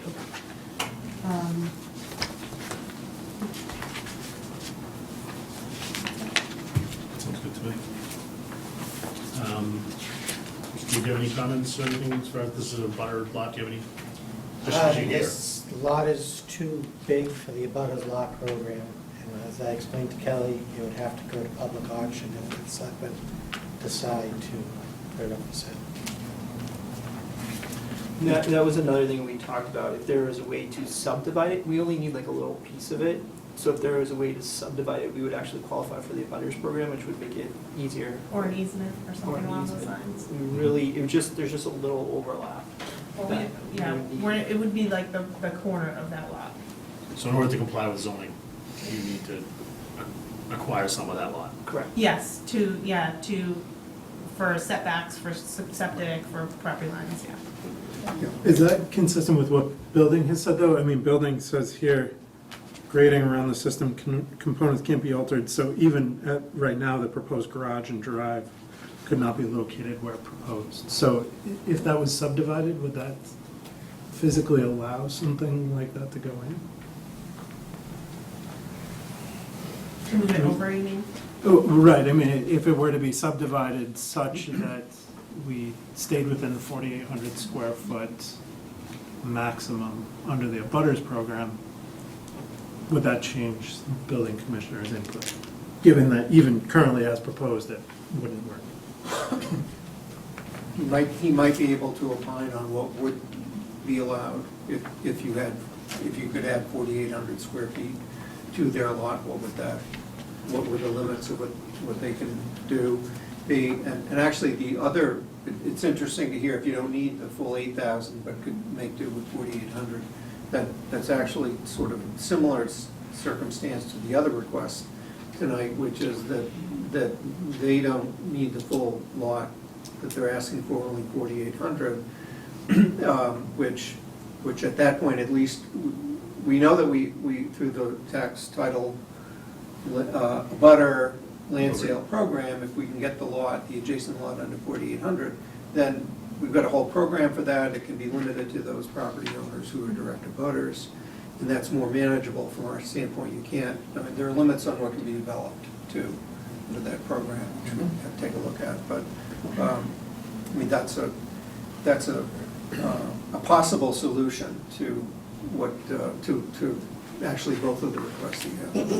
One of the questions I have is calling from the Board of Health. The Board of Health says your septic system is designed for 3 bedrooms and you currently already have 3. So after talking to the Board of Health and the person who put the septic in, we talked about options of moving the septic, adding and, adjusting. And his comment was that adding one person to the equation does not change, is not too much. It is okay. But I think it's all in the terminology of the bedrooms versus the Right, if the number of bedrooms rooms increases, versus the, yeah. yes. So- So, Versus occupants. yes. And we can't control Yeah, it's never, occupants down the road. occupants doesn't determine Right. Title V, it's the Right. number of bedrooms. Yeah. We could refigure our house to fit that guideline. Yeah. If we needed to. Really, why we're asking is, my dad's in a tough spot, and I'm trying to find a solution for it. I think we're all gonna be there eventually, and that's just why we're asking. It's hard for me to ask, because I never really asked for anything, but this is where we are. I guess the next question is, if you get, say it was broken down to 4,800 and it was a butter lot, can you design it so it won't affect the septic system that's there? Because both the building department and the Board of Health make those comments that as it's designed. Typically, if you're gonna add a bedroom, you take down a wall somewhere Yeah. else in your My, house. my son's room is tiny. Yeah, so. No, but what I'm referring to is The location. the Just the location. location of the Based on building. their comments. Yeah, we're not clear on what the comments are, so we don't know specifics, but if it's in relation to setbacks from the septic and the grading, we would have to move forward and see if that's possible. We haven't done that yet. Yeah, because we don't know what they said. Take hearing, It won't take long. Okay. 2 things. Well, we do have an 8 o'clock hearing, but 2, on this issue, Mr. Chairman, can we establish whether or not we're sympathetic and want to help, and then I think that kind of, if that's, how we want to view it, then what is the next step? finding out how difficult it is getting it under 4,800 feet. I mean, is a subdivision simple? Do we just get council or? Well, part of Steve, it, and Steve, I know, had a discussion with the other applicant, that there's a cost that the town incurs to do the plan, to Well, divide it into we two. can make that all, subject to the. Pass that, we need to pass that those on. costs We along. would definitely cover it, Yeah. but we don't want you guys to have to pay anything. But from the standpoint of this applicant, if we're dealing with a 4,800 square foot lot, for which they would be one of two, well, it depends on how you configure it. You Yeah, may- Depending upon where the line is, you may end up being the only abutter. They're the only ones because there's no house on the other lot. The other, You have to okay. have a house there. Right. So then you're incurring, or agreeing to incur an additional expense to do the plan, is, you've got less risk because you're the only, Yeah. if you're the only potential applicant, assuming that the 2/3 vote of town meeting approves this position. So I'm in favor of trying to help out. Yeah. The entire- Yeah, I it would- agree, I'm not really in love with the idea of a separated garage with an apartment over the top. I'm just not sure how that's consistent with the rest of the housing stock in that area. And given that we don't have any comment from planning, which I would be interested to see there, I just don't know. Yeah, I mean, I how it didn't fits. mean to weigh in on the specifics, I'm just hoping that if it's a chunk of land helps them resolve the issue with the other boards, then let the other boards do that, work, or the building commissioner, or the planning board, or board of health, whoever it is. But I'd be all for, encouraging treasurer and town council to come up with a scheme that gets us under the 4,800 limit, so that we satisfy both the spirit and the letter of the law, and, we understand you're in a timely situation, and it would require an eventual town meeting vote, and those deadlines are coming up too, so if we're gonna do anything, we probably ought to at least initiate it tonight and, try to see where we stand a week from now. Right. What do you mean by initiated tonight? Encourage the town council and the treasurer to come up with a proposal as to, how we do it. Yeah. And I think it is worth revisiting with the, maybe Myron and Michelle could give us some feedback Adopt the on, proposed motion. Yeah. yeah, is that what it says right there? Is it already there in writing? Council. It's like radar on MASH. Oh, Sign there, there it Colonel is. So it's beat, right? But I guess here's my concern, are we willing to entertain that motion to authorize town council to Yeah, in this case, prepare you'd that want without to, the technical input well, I think from? in this case, you'd want to say, for item B, this parcel, you want to say a 4,800 square foot portion Right. Not of to exceed. the 8,000 square foot lot. I guess I'm not excited by the idea of even authorizing town council to do that until we get the technical input that's. We says this want makes to sense. act, we want to act at that point, we're just getting the ball rolling, essentially, right? But I do think, following up on, Chase raises a good point, we should touch base with, if I were on the planning board and the board of health and I tuned into the selectmen meeting and saw us doing their work, they might not like it. So So, we've referred this, the information we've had has gone to all of the departments as Okay. part of the land sale. We've received comments from Right. many, but not all. Planning board did not have comments. Conservation Commission didn't like either of them. But Board of Health identified, had comments, and the building department did, so. well, then there's no harm in at least letting them know what our intended intentions are and see if they have any further input before we do anything conclusive on But I it. think we can go down the road and try Sure. to find out what, Yeah. how we can help this. What's it? I'm okay with that, I just don't want the idea that we are authorizing town council to draft the article to indicate anything more than we're authorizing town council to draft the article to stay in front of it, because Right. It You're not is a inserting the compelling article, argument. yeah. There's no Right. author. Yeah. But we don't want to get too far down the road without, and then find out that they've got a different concern which we're not even, aware of or haven't dealt with properly. And so would this motion for component B be reworded to 4,800 square feet? Is that the? Yeah, a 4,800 square foot portion of parcel. U17, And I don't know whether you want to put in there, and after receiving technical answers from the departments. Input. Yeah, and Input from invite, all invite pertinent- further input from town departments. He's writing that, who's reading it? Yeah, that's right, Ned. Thought you were writing it. I started to, but I just wanted to get some motions, I since you got the think I concerns, got you it. do the wording. Move that the Board of Selectmen vote to authorize town council to draft an article for the October 30th, 2017 special town meeting warrant for the sale of, I'm just gonna do B right now, parcel U17-175-0, comprised of hold on, right here, do we want to put up to? up to, Up to a 4,800 square foot? Yeah. up Like, give us a to, letter. yeah, up to 4,800 square feet of parcel U17-175-0, abutting 11 Elm Road, and invite further input from town boards and commissions. Second. Any discussion before we vote on it? Anything anybody wants added? Everybody comfortable with it? Okay, moving second, all those in favor, signify by saying aye. Aye. Sounds like it's unanimous. All right, so the ball's moving. It's in tight. Yeah, hurry up and wait.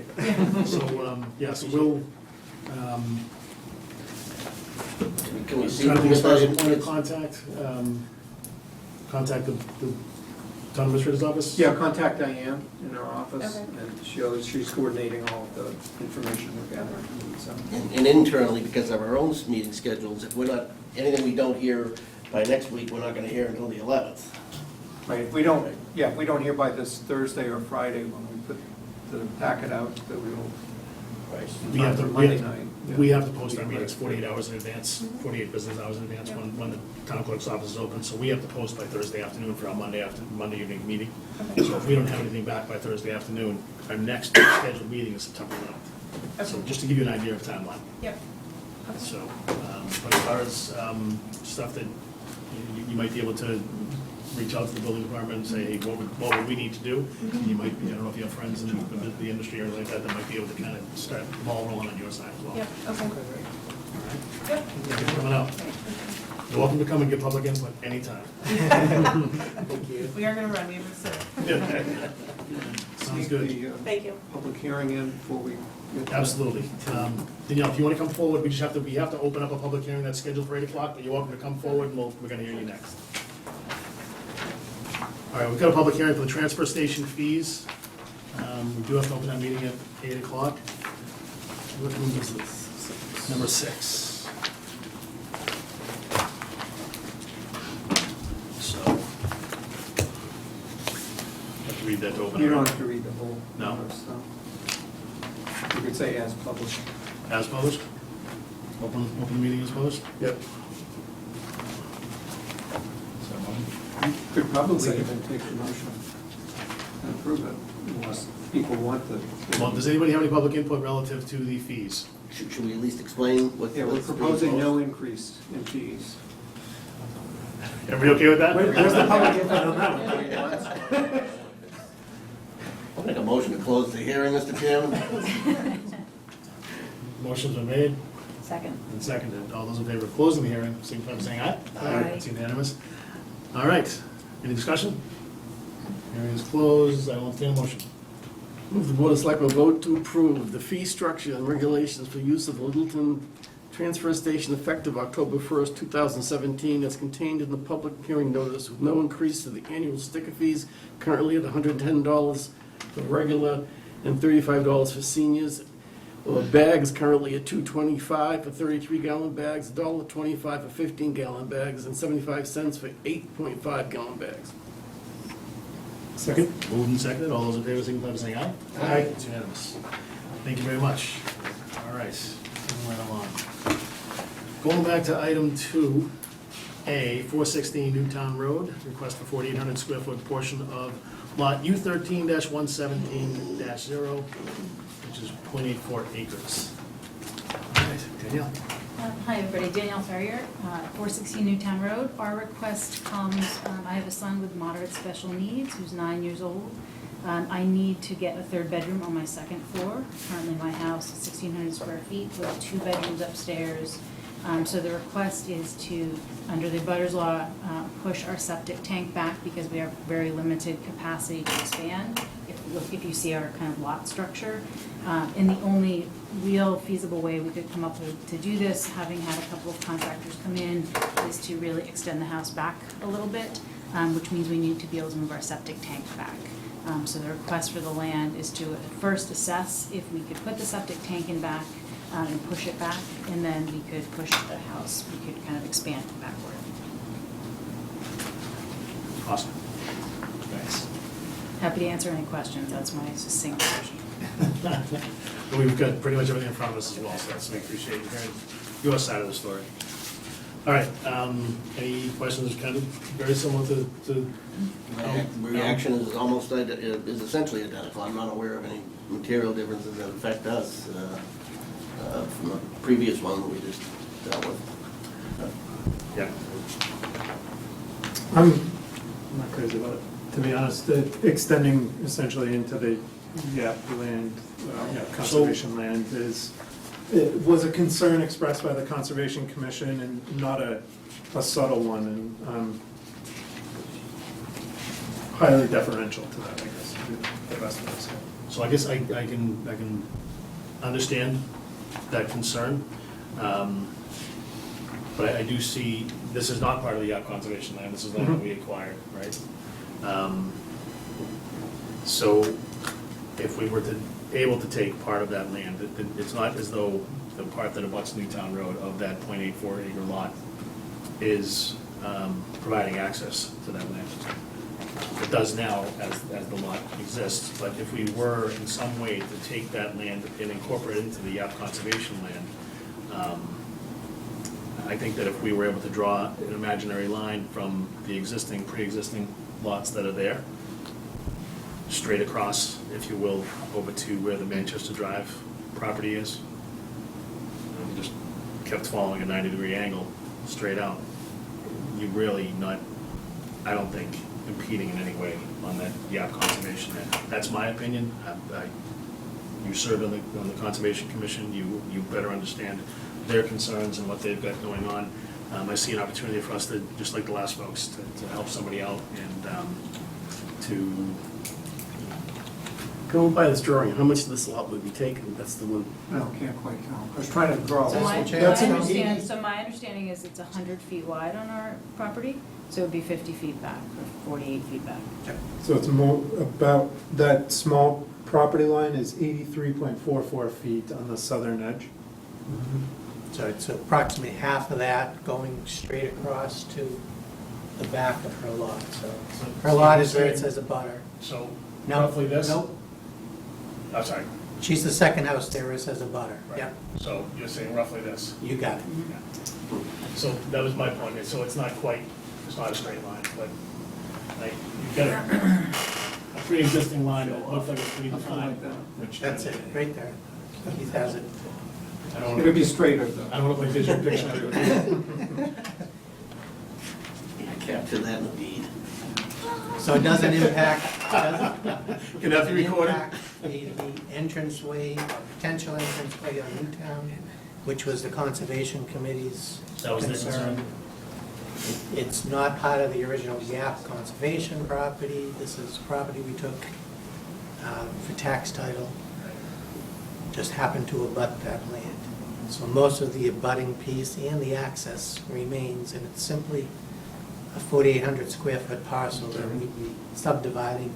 And then I explained to Danielle, she would be, again, footing the bill for any surveying costs and splitting of the parcel. I mean, we may want to go through all the tax title properties over 5,000 and see. We certainly could. Maybe on a roll here, finding 4,800 If it's that small, possibly you couldn't object square to foot it. portions of tax title properties. Yeah, You still I have- think it essentially renders that remaining parcel much less useful For what? for whatever. So it's not a buildable In terms parcel. of accessing the Yap Conservation Land via Also. Newtown Road. You can access the Yap Conservation Land right now. And, I mean, this is all the Yap Conservation Land, and if they don't access this, they don't use that to access. If they. They could, they still can. They still They still can. can. That's what I mean, yeah. Chris, I'm I don't sorry see for how it's touching your gonna monitor. impact it. I think it's just, it's, I think the need It's as much a no-brainer as the last one, in my opinion. on behalf of who is much more important than the impact, if any, on the Yap Conservation Land And, I personally. mean, frankly, it's putting some, albeit not a huge value, but it's putting something back on the tax rolls.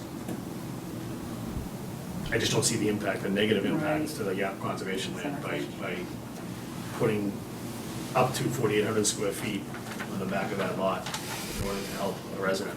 Right.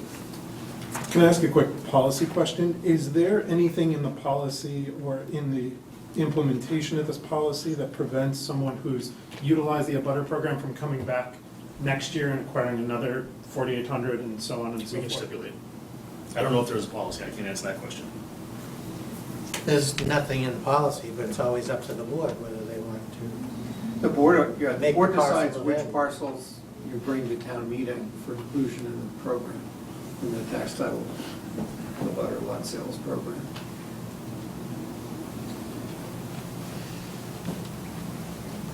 And if the line was in fact drawn, we did the same thing that we talked about on L, you would be the only abutter available to purchase this land. Yes. So it would be, And just like the parcel on Elm Conservation Committee was against it simply because they had abutting parcels behind that home that are already owned by conservation and one parcel by the town.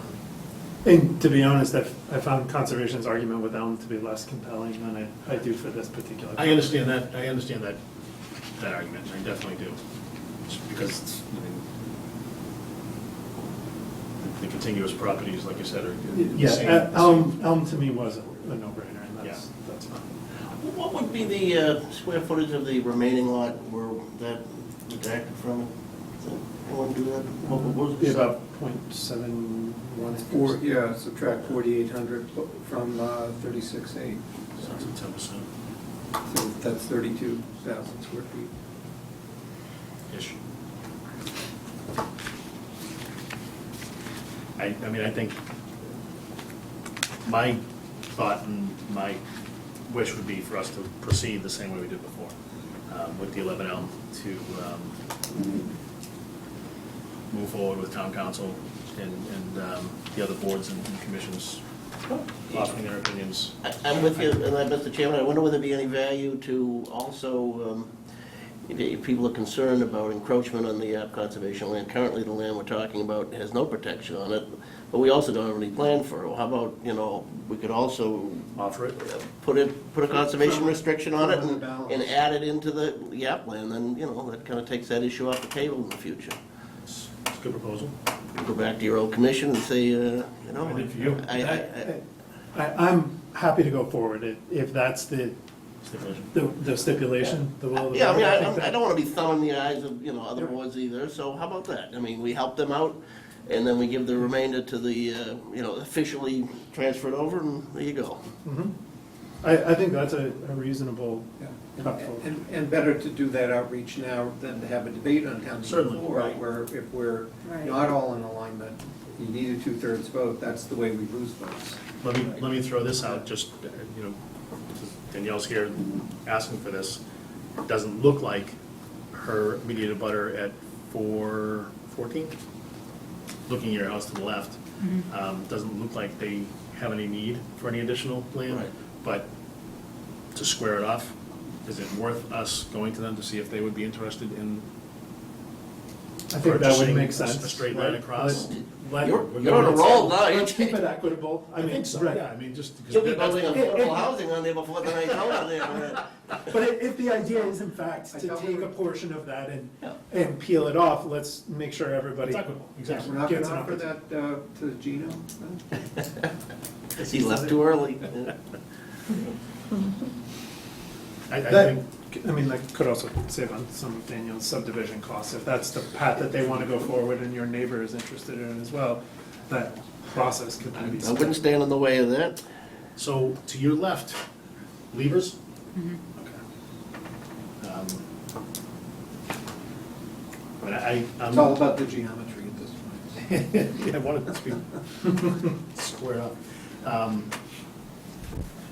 I just think if we're going to be going to town meeting, it would be two separate articles. One would not stand on the merits of the other unless it got joined at town meeting, but in the interest of equity, I think that if we are going to go forward, we're gonna have town council do that. I wouldn't have a problem reaching out to the Liebers if that's the appropriate, unless, Steve, you feel as though it's appropriate for you to reach out to them, or pardon? That's fine, I can do it. Theirs is the green one. We don't need a surveyor. It's all done. It's all done. Well, and then. Somebody Just saved you $500. Yeah, Chris Stoddard, Chris, I don't want did to you bring your draft, I stamp, don't want to Chris? draft the language for that deed. It's a little wiggly. There's a lot of northwest and Yeah. southeast, Yeah. 17 inches. Heck of an attorney. Well, who's gonna make this motion? That's a heck of a motion. It is, 'cause it involves three things. Yeah. Well, I think we can make the motion that will help Danielle, and then separately, we can ask town council to draft language for lot U17, U117, U17, no. So if this goes through, you can move your septic system, and a year from now, you can sell the house that now abuts conservation land. See, what a good deal. In the meantime, at some point, I also need permission to test. Get onto the property and We test. haven't tested it at all, so that part, I think, is a step that we would also have to take. Can we grant her permission now I to think we That's, can. do was- that? Yeah. that's what I was Yeah. hoping, to Yeah, make sure that's- it even is feasible. Right, I we know talked that about there's- that, and I think right, that's yes. absolutely the right thing to do. And would you, I guess maybe the answer is self-evident, you wouldn't go forward with the acquisition of that property if it didn't pass? So we can't actually expand behind us unless we can move the tank back. Sure. So it really is contingent on that for us. The goal solely is to get the bedroom upstairs for my son. Even if it doesn't happen, that'd still be for throwing that property on the plan, why not? Yeah. Saves you having a new single-family development behind you, or senior That's, housing. well, behind actually is unbuildable. So that lot is actually not a buildable lot, which is the other impetus to have it tested. Okay. Is to make sure that there's enough Good room purpose. for the tank to go, Right. yeah. Okay. So, looking at the last motion, I think that we can move forward with A, and just change again to up to 4,800 square foot portion of the, Right, I guess that's one motion. Let's get that one out of the way. Yeah. Move that the Board of Selectmen vote to authorize town council to draft an article for the October 30, 2017 special town meeting warrant for the sale of up to 4,800 square foot portion of the 0.84 acre parcel U13-1170 abutting 416 Newtown Road. with, and do you want the input from the Yeah, other yeah. boards? Right, Same language, and- same language to the last one. So we'll just do that motion I think as a that's appropriate. standalone? Right. Is that a motion? That's a motion. Second. It's moved and seconded. Any further discussion? All those in favor signify by saying aye. Aye. Do we need now another motion to authorize her to Yes. do the septic testing? I think it just to protect her, to protect us, I I agree. think it's the right thing to do. Do we need to get anything from her? Or do one of you need to go Exempting when I do us it? from any, do we need to have anybody present? Well, we need to have, needs to have a contact so that, yeah, I would think somebody from the town should be there. Chase, would you Board like of to Health join has to us? be there. No, Board of Health? not my favorite thing. I thought that was the right one. That was a fair question. Board of Health, No, Board I of Health appreciate agent it. has to be there. Okay, so I would say reach out to, in the building department, Shelley Cobley is, For Board of Health? she's the admin for the Board of Health. Okay. So, yeah, she can direct you as far as that's concerned. So our motion, I think, should include the representative from the town, Board of Health. I don't think you have to put it in. I mean, that's the way it's gotta happen that way. It'll happen. We're carrying out your vote So- by granting permissions that are necessary. And somewhere along the line, can we let, if the board is indeed in favor, but let the Conservation Commission know that our intention is to pursue donating the balance of the property to the, I think that's a chase, yeah, that's fine. Sounds good. He's already texted them. have to send the right emissary. You can always make a motion that we're gonna donate the rest of it to the conservation if the other butter doesn't want the 4,800. But I mean, I think the best way to word that is that The remaining? the balance of the property, regardless of. Yeah. So I guess the first is, we need a motion for septic testing.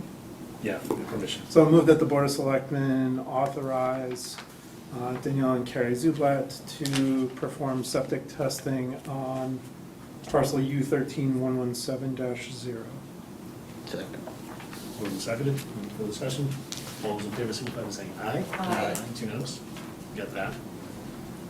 All right, so I think we're done with you, unless you have any questions about this. No, I didn't know if you need me to stay for the remainder, just for, okay, I don't so, think so. You're welcome to. yeah, thank you. I have small children, you can get. So, thank you. All right, Thank thank you.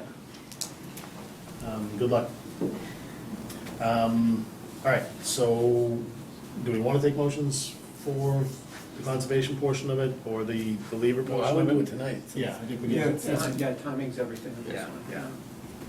All right, so let's take care of the lever property. So do you have the map up there, Keith? Do you know what the lever's lot number is? U13. Well, it's the same parcel that you're referring to in the motion, as in A, Yeah, except so because it's it's also. U13-117. So it's Abutting, then it would just be abutting. 414? We can even just name the lever's property. Or the house number. That's 414. If they go by two, it's 414. Check it the old-fashioned way. White pages? No, The old-fashioned way on his yeah. laptop. Version of 386? Do the maps on.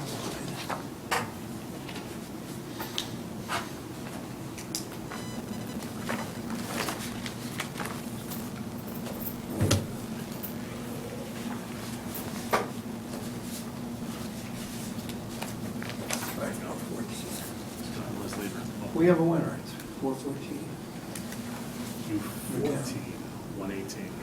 So just substitute for what passed in A, just change, where it says 416, it says have it say 414. 414. Do we want to change this motion a little bit to authorize town council to engage and, if interested, engage the property owners of 414 Newtown Road, and if they're No, we just, interested, draft language, or do we just want town to have council that will be language? the one to contact the property owner.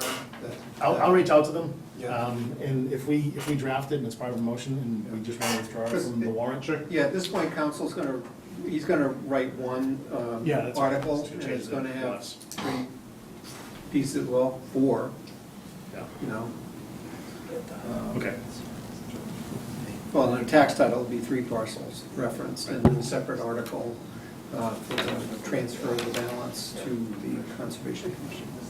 So I'll move that the Board of Selectmen vote to authorize town council to draft an article for the October 2017 special town meeting warrant for the sale of up to 4,800 square feet portion of the 0.84 acre parcel U13117-0 abutting 414 Newtown Road. Motion's made. Second. Seconded. All in favor, signify by saying aye. Aye. It's unanimous. Okay, we'll need a motion for the balance. to Conscom. Probably if we were As clever, part we of- could have wrapped all these.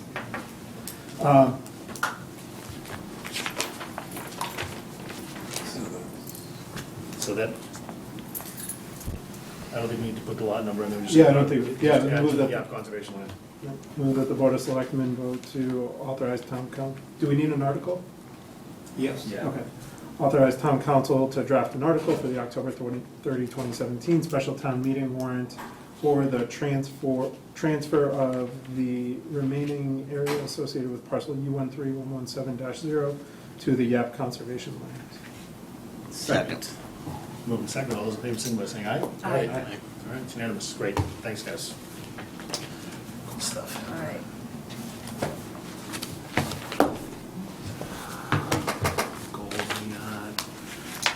You ready? Yeah, thanks, I'll wait. You staying here tonight? That's what we were just talking about, I'm gonna pull the card up in the office. Start fresh again. All right, article or item 5A is the C-click fix. Got it right. Practice. Click a ticket? This is what computer goes every. I know, right? Take my phone out and click Chris and say, I don't like this. Send it right over. There's a whole over. Katie's gonna get them all, so. It's really. All communications Board of Selectmen goes through Chuck first, right? Awesome. It's a C Chuck fix. For the selectmen. That's right after Paul's touch a Chuck. See Chuck, does that mean Chuck does the fixing? I've never shied away from a shovel. Okay, so C-click fix is a computer or a program that quite a few towns have implemented. Basically, what it is it's a communication platform for citizens to report and track non-emergency issues. Potholes, garbage, sidewalk cracks, different things. We can build it out for all kinds of different things of what we want, to be able to have citizen input with. I've used this in Greenfield and Fitchburg incredibly successfully. Keith, if you want to hit the button. So it's super simple. The ways to report an issue is we're going to have a mobile app, a dedicated one actually with a town logo or like a town. It's going to be, I think one town calls it in Colorado Littleton Click Fix or something like that. So we can kind of customize it. It doesn't have to be necessarily called C-Click Fix. So that'll be cool. We're going to have a link through our new website. So you'll be able, if you want, you can go right on the website and do it. Or we can do it the old-fashioned way by just calling the department, and Katie will actually make an issue. So you could call in, say there's a pothole here. Katie will do it on our website, and you could log in and then see the issue that was reported. Go ahead. So if you want to click on the demo link. It's a dummy link. Oh, it doesn't work? No. Oh, wait. It worked the other day on my computer. Okay, well, I guess we're going to skip that part then. C-Click Fix basically is going to allow us to collect citizen requests and manage workflows all in one platform. So right now, somebody calls in a request for work, we create a work order, but nobody knows if, the citizen doesn't know when it's gotten, if anybody's seen it, how long it's going to take to fix it, and then if it gets fixed. So this is going to replace our old work order system. Our work order system is very, it's just kind of outdated. So, like I said, there's over 80 communities in the Commonwealth alone that use this. So can I just walk through this since we're doing the demo? So I see a sidewalk that needs to be fixed. Yep. I go on the app. Yep. I put it in. Does it give me a ticket number so I can track it? Yeah, so what you do is you can take your phone, say it's a pothole, go on the app, it'll actually let you take a picture of it. And then the phone, because you have GPS, it'll record the location of it. You can type in the address if you want. You can say who you are, or you can do it anonymously if you want. You can put a comment, this is really bad, pop tire, whatever. And when you hit report the issue, then there'll be a little icon on a map of the whole town, and it'll be, I think it's red. And so you can track yours because it'll be on your app, so anything that you log as an issue, you can track. Or you can see every issue that has been logged. And then, so what it'll do is we end up getting an email from it, and then I, or whoever we have set up, probably Jim, will go in, read the issue, and then he can respond saying, yep, we've received the issue, we're going to dispatch or whatnot, and then it'll turn blue. And so you can see all the ones that we've responded to, and then once it's filled, the crews will come back, tell Jim, yep, it's been filled, he'll go in and close the thing out. Completed, closed, so then it switches, I believe, to green. So we'll be able to track all our outstanding ones. It's gonna be real nice. So some of the issues that right now, kind of looking at other towns, preliminarily we're thinking sidewalks, potholes, snow and ice, drainage, illegal dumping, and then another. We can build out as many as we want, and we could have 100 of them if we wanted to. Some of these, what we can do is within drainage, we can then kind of have it nested, so we can catch basins, manhole covers, stuff like that. Keith, go ahead. So, the project timeline on this, we're trying to fast track this actually to kind of get it in line with the website rollout. So, we're here today, we're actually gonna have a kickoff meeting. We had a phone call with C-Click today, just to kind of get our kickoff meeting scheduled for the 28th. We're hoping to have this thing ready to go for internal testing on the 15th with a full rollout right around October 1st, October 2nd. Trying to keep it in line with the website. It's a real neat system. It's a real way to keep the citizens involved, knowing what's going on. It's a good way for the citizens to know how much work DPW actually gets in any given year in response to. So I don't know if you have any questions about. And this was the way that you used your work order Yes. system, that you manage your work orders? Yeah, so this thing's originally was just designed for citizen reporting and citizen documentation. We actually took it in little Greenfield and turned it into our internal work order system. So there's some work orders that, the citizens just, go unlock the gate today or something. Jimmy DeVolk has to go unlock the high school gate. Well, the citizens don't, that doesn't make any sense for them to know that or need to know that. So we can set up internal ones where we can do within the department that'll allow us to work more, smoothly. But in the end, being able to track it, saying we have X amount of calls or X amount of work orders just within the department. Data analysis. So will any one person be able to go online on the computer and see what's being done in the whole town, or do you only see it when you complain? No, you can go online. Well, it depends. So all of the complaints from the citizens will be logged on the site. So you'll be able to go on and see every, I call them complaints, they're issues, so they might not be complaints. Issues. Some of the ones that if internal work order related ones won't be visible to the public. Unless it's a work order that is for like, catch basin cover broken. We would put that as a catch basin one because that one, the catch basin one would automatically be considered a public one, so it would be displayed. Does that make sense? Is there any concern rolling this out with private roads and people getting concerned that something that DPW isn't responsible for dealing with Yeah, so lingers in the system? Can you? No, we can roll those respond to out? them. Okay. So what we would do is, I can't think of a private road, but say a private road we don't maintain. We would respond, if I get the email ding, the next morning I would come in and respond, something along the lines of, this is a private road, DPW does not maintain it. I'm gonna be considering this is closed, and then we just close the. Okay, close so the- they get it, some kind of feedback? Yes, they anyway. would, yeah, and the way we would set it up is we'll set it up so they'll actually all get an automated email response right away, saying thank you, we've received your thing, and somebody will be reaching out to you. Because I know in the winter one, the potholes, because of so many potholes, there's usually a standard winter one saying, we've received it, please give us, a certain amount of time, there's some language that the C-Click Fix has come up with for it, so. So I'll have a lot of dots on Hartwell Ave. Oh, yeah. There'll be a bunch on there. Well, actually, it's kind of neat, too, because the system will recognize. So if you take a picture and you're within a couple feet of another one, it'll say multiple reports have been at this location. Do you still want to proceed? And then you can say no or yes. So people can actually take a picture of the problem and Yes. load that with? Yep, yeah, and that'll upload automatically. Yeah. We used it in Fitchburg for streetlights a lot, for streetlight outages. They could record it and take a picture and send it to us. See a picture of the poll number? Yep. That's awesome. Luckily, I don't have to deal with that here, so. But what we're doing is, we're gonna roll this out with just DPW right now, but we could, there's an ability to roll it out to different departments, so we could do that kind of thing.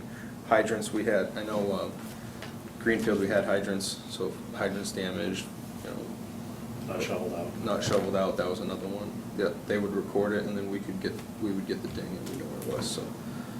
So we're gonna start with DPW, and there's the potential to be able to move it to the other departments. That's great. Catch basins, yeah, that need to be cleaned out. Yeah, That's awesome. yeah, flooding issues. Any questions from the board? We've got Chris for a couple of items here. Not a question so much, but just a comment that it's terrific. I mean, we've, Cindy and I are specifically pursuing one of the objectives, and we've talked a little bit about looking into communities that use a system called ComStat. But what you're talking about is essentially the same premise, which is doing two things I think we need to do. One is to engage the public through the social media a lot more readily for all of the services we provide. And two is doing internal analysis of data to drive the way you manage resources, time, money. And I'm excited. Thank you for taking the lead on that. So hopefully we can be introducing, more ideas, and then if you know of more ideas like that, that would be applicable in other departments. I know with the new website, we're going to be able to do what has been a goal for a number of years, the open checkbook, with finances, and that's the sort of service in this day and age that folks expect. So I think we should be proactive in trying to get a lot of this stuff out there. So anytime somebody steps forward unprompted and offers it, then kudos. Thank you. Subscription-based Yes. contract for maintenance, all that kind of stuff. Yep, yeah, it's all hosted on their cloud server, so it's all 100% web-based, so it's nice. With the goal of actually outfitting all our guys at some point with a device so they could actually get them, so we can eliminate the paper copies. And actually just ding their email, and then they can get the work orders on their phones or tablets or whatnot, so. That is great.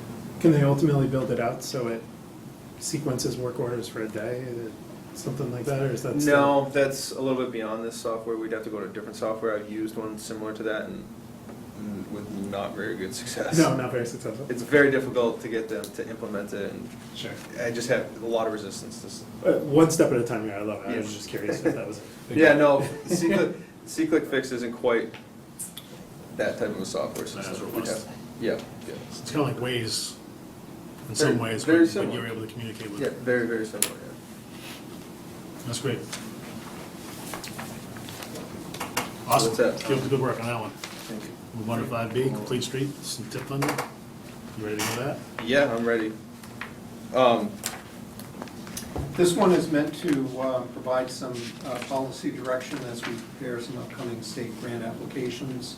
For October 1st, there's a next funding round for the Complete Streets Construction Grant Program. We were not successful with the application we submitted for May 1st, in part because the MassDOT decided that in order to be eligible for a new grant, you have to have spent your existing grants. And so by October 1st, we will have expended the $400,000 grant that we currently have. We're working on the Russell Street sidewalk and other smaller projects. So then the question comes of what do we want to apply for and what would be competitive. Chris took a look at it, and we'd be jumping over. We had funded projects 1, 2, 3, and 4 in our plan. I apologize. You've got hard copies of our Complete Streets Tier 2 prioritization plan. So we're currently funding Project 1, Russell Street, Project 2, bicycle storage, 3, Shaker Lane flashing school zone sign, and 4, Shattuck Street pedestrian mid-block crosswalk. We had applied for 5, 7, and 8 Goldsmith Street improvements, Jennifer Street sidewalk, Newtown pedestrian block. We would not be submitting an application for those 3 this time, but instead would be substituting project Number 13, which is Harwood Avenue improvements, which would be the total amount of $400,000. The project will be more than 400. Yeah, we would be seeking the total $100,000 in state grant funds, which is the maximum.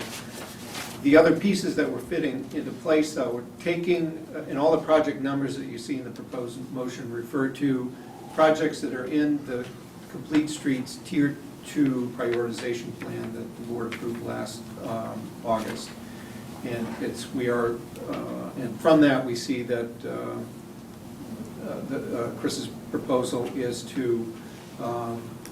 in addition to the Complete Streets funding for Harwood, start going after TIP funding, Transportation Improvement Plan funding, by by us doing the up to 25% design work at our expense, and then going and applying for state grant funds that the state actually do the project cost.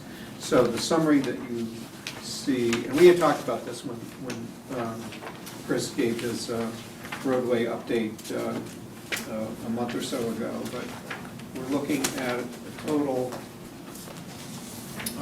let's say for Foster Street, for example, the town cost for design could get to $450,000. We would be seeking, though, $4.5 million in state funding. But if you don't design it, I mean, the way you compete in the TIP project for getting the funding is you do the design. That's what we did with Goldsmith Street. The way that we got $3.5 million for Goldsmith Street for construction was by having done the design costs at our own expense. Yeah. And so we're taking a look. We haven't applied for TIP money in the past. Chris brought us the idea that maybe we ought to be pursuing that, and in order to go after those big bucks, you have to spend some money up front to do the design. So overall, it's for Shaker Lane, $300,000, locally to get $3 million, and then there were some other projects that were approved for Littleton Common and one for expanding the sidewalk on Great Road. This would be on, the Great Road one is proposed to be on both sides. It would be on the portion from Robinson Road to Acton Toyota would be part of it right now. It's been our desire to have a crosswalk in that section, and the state requires that you have a sidewalk on both sides in order to have a crosswalk. And then the rest of it is to have a crosswalk go from Dunkin' Donuts all the way to Shaker Lane. And that's a big project, that's $4 million, but it's been something that has been expressed as being a priority. And through our discussions with the state, one way for them to see if it's actually a priority is to see if the local community steps up and does the design plan. Yeah, but the payoff could be huge if we can tap into the TIP funding. So. Tip. Did I say that? I would note too, that having these plans design ready in the event that the federal government does decide to pursue some large infrastructure plan. Probably the only thing they will be. Right, shovel ready is going to be the currency. Yeah, that may be the only thing that they all can agree to do at some point, so.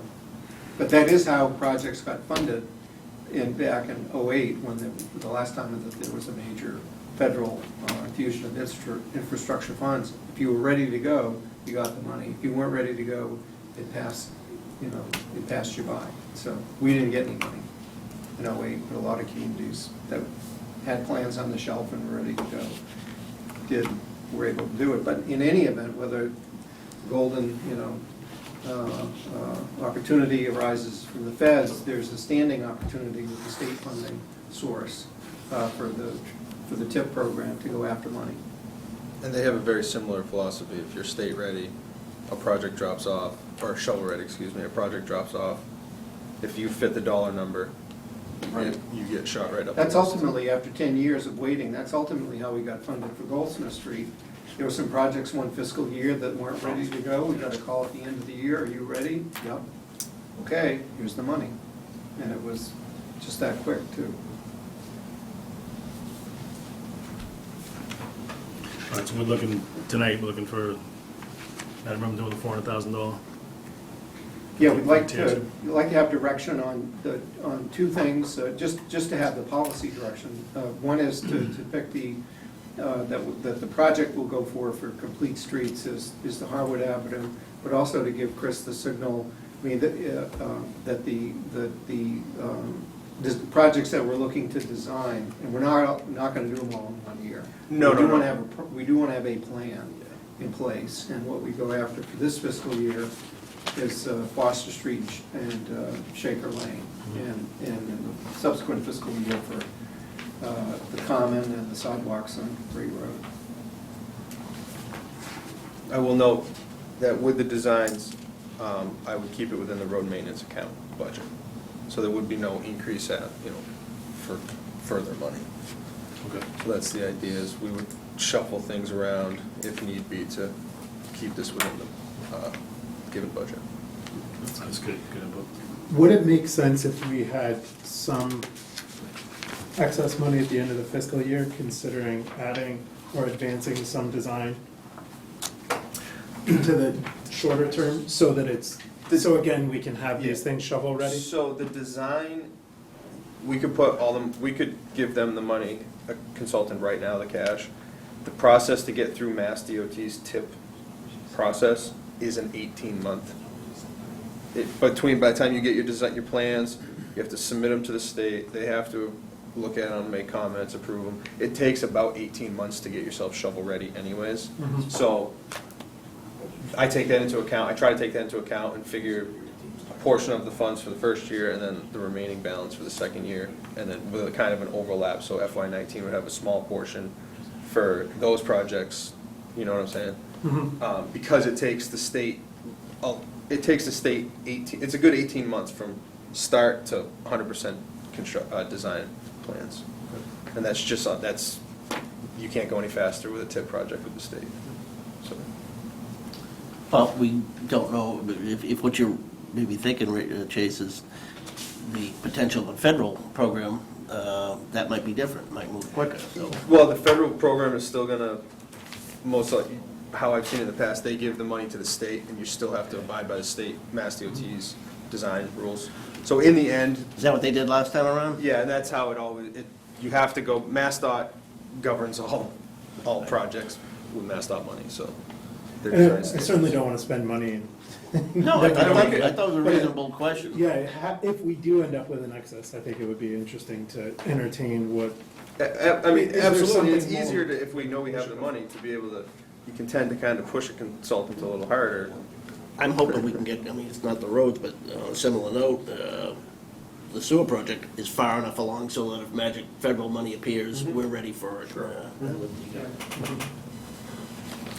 We're not counting on that, but it'll be nice to have it happen. Right, what we want to be is in a position to seize the opportunity if it. Well, and that's the thing, because right now, we don't want, the town of Littleton has no projects on the tip, so by at least going through this, we would get conceivably 3 or 4 projects, at least in the queue. Of differing dollar values? Of different dollar values in different years. You wouldn't expect to get funded for all 4 of these in 1 year, that's basically never gonna happen. But Springfield just put in 5 applications this year, and got all 5 approved. So they spent the money, they got on there, and they have 5 projects now in the queue just from this year. Now, they won't all be funded in the same year, but at least now they have 5 ready to go. Same theory here, we should at least have some. If over the next 2 years we can get 4 on there, now we have. We're in queue, ready to go. We're in queue and ready to go, and there's substantial projects that we couldn't fund in-house, realistically. Is the thought with Shaker Lane, because it abuts a school? Yes. So they grade all the projects. So Foster Street's is gonna get a really high score because of the train depot, the interconnection. The Shaker Lane's gonna get a very high score as well because of the school and the connectivity. Great Road, that's why I put it in FY19. That's not gonna get as good of a score because we're really only looking at sidewalks, because the road kind of is what it is already. But I see no reason why it wouldn't get on the tip. And the Littleton Common, we know that situation. So that, there should be no reason why that wouldn't get on the tip. But, yeah, Shaker Lane, the idea is to get sidewalks on there with Great Road sidewalks, now it'll make a huge interconnecting loop. And with Foster Street and Harwood, if we can get Foster Street done, Harwood Ave sidewalks as part of the complete streets, From the depot. that would be then considered, a giant connecting loop of bike lanes and sidewalks. So we're trying to build out the network, and I think that's why I picked Harwood, to kind of go along with Foster Street and make more sense than just doing a random sidewalk here and there, or a crosswalk. That's great. Need more information to explain it all out. We do need a motion, I think that, You want me to read them? Yeah, sure. Okay, move that the Board of Selectmen vote to authorize submission of MassDOT's FY 2018 Complete Streets Tier 3 grant program for $400,000 for the approved Tier 2 prioritization plans, project number 13, Howard Avenue improvements. Second. All those in favor, signify by saying aye. Aye. Opposed? It's unanimous. Thank you. Cindy, why don't you read the next one? I'm winded now. Okay, sure, yeah, that's. Move that the Board of Selectmen vote to pursue transportation improvement plan tip funding by obtaining 25% design plans at the town's expense in fiscal year 2018 for Foster Street between Harwood Avenue and Taylor Street, projects number 6 and number 10, and Shaker Lane between Goldsmith Street and Great Road, project number 12, and in fiscal year 2019 for improvements to Littleton Common, project number 11, and sidewalks along Great Road in one side to Acton Toyota and on the other side to Shaker Lane. Second. Moving to second, all those in favor, signify by saying aye. Aye. Unanimous? Thank you very much. Gotta be busy. Thank you. Do you want to do the one with the, just the master 5C? outline stripping, just to let them, up the, So- we're working on a plan? Is this you had sent over some CAD drawings? Yeah, we're in the process of, we got MassDOT's revised striping plan. I received the CAD files last week, the end of the week. Okay. We're putting some different options together that I think make a little bit more sense. Yeah, and I think that if we can have some of those conversations with staff. Yes. And then. And then we're, with the anticipation of coming back next week with actually some plans. I think that'd be great, and I think if you can at least include Joe. I would, that's an issue that I think all of us are getting public feedback on. I'd appreciate being included Yeah, but in any updates. I don't want to stick my nose into too far, but I'd like to know what's going on. Yeah, I mean, Joe's been very involved in it, and he's been. Yeah, I'm trying to His skills balance are the unbelievable. opinion, the issues with also the safety aspect of it, and I think we're coming up with a pretty good, pretty good option for the town. As long as we get the state buy-in, but like I said, next meeting, we should have some. And actual the state, rendering. the state has been helpful, that I got a call from the MassDOT District 3 Acting Director, who said that, who assured me that even though they are asking us to do a plan to give to them, as opposed to them doing a plan to give to us. For us to change. For us to change, that they're saying that they really do need the input.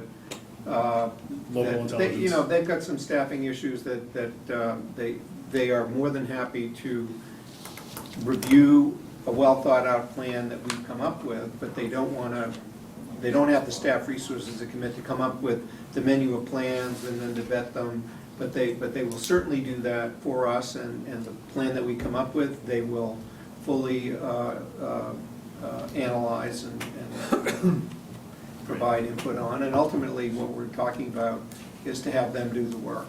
So, and I've talked to Chris that if we need to do more than just paint and striping, and there needs to be some, physical realignment of something to make it safer, let's say so.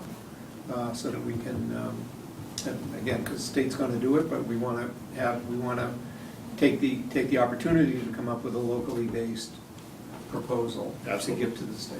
And the state would do the realignment as well, or we would do the realignment? No, we would be asking the We would state ask to the do the state to project. do the. We're just the idea people. Yeah, we're just the line drawers. We can draw lines all day. Is everybody okay if, I'd like for at least one of us to be involved in this, and like I said, Joe's been, are you okay if I ask you to do No, that? that's fine. I mean, didn't get the drawings until 4:30. I like a lot what you did. I just have questions for you that I didn't want to start getting up here and say I disagreed with that type of thing. No, that's fine. And, like I said, and Keith and I have had discussions, so absolutely, we can get together. Happy with Joe being the board member involved, as long as you keep us all Yeah, informed. just keep us all informed, but with Joe, if you have any meetings or anything like that, just have Joe be kind of our point of contact. Yeah, we'll have something staff level and include Joe in the next So bring couple of coffee. days. You can meet in his office. Oh, Is it handicap accessible? Yeah, actually is.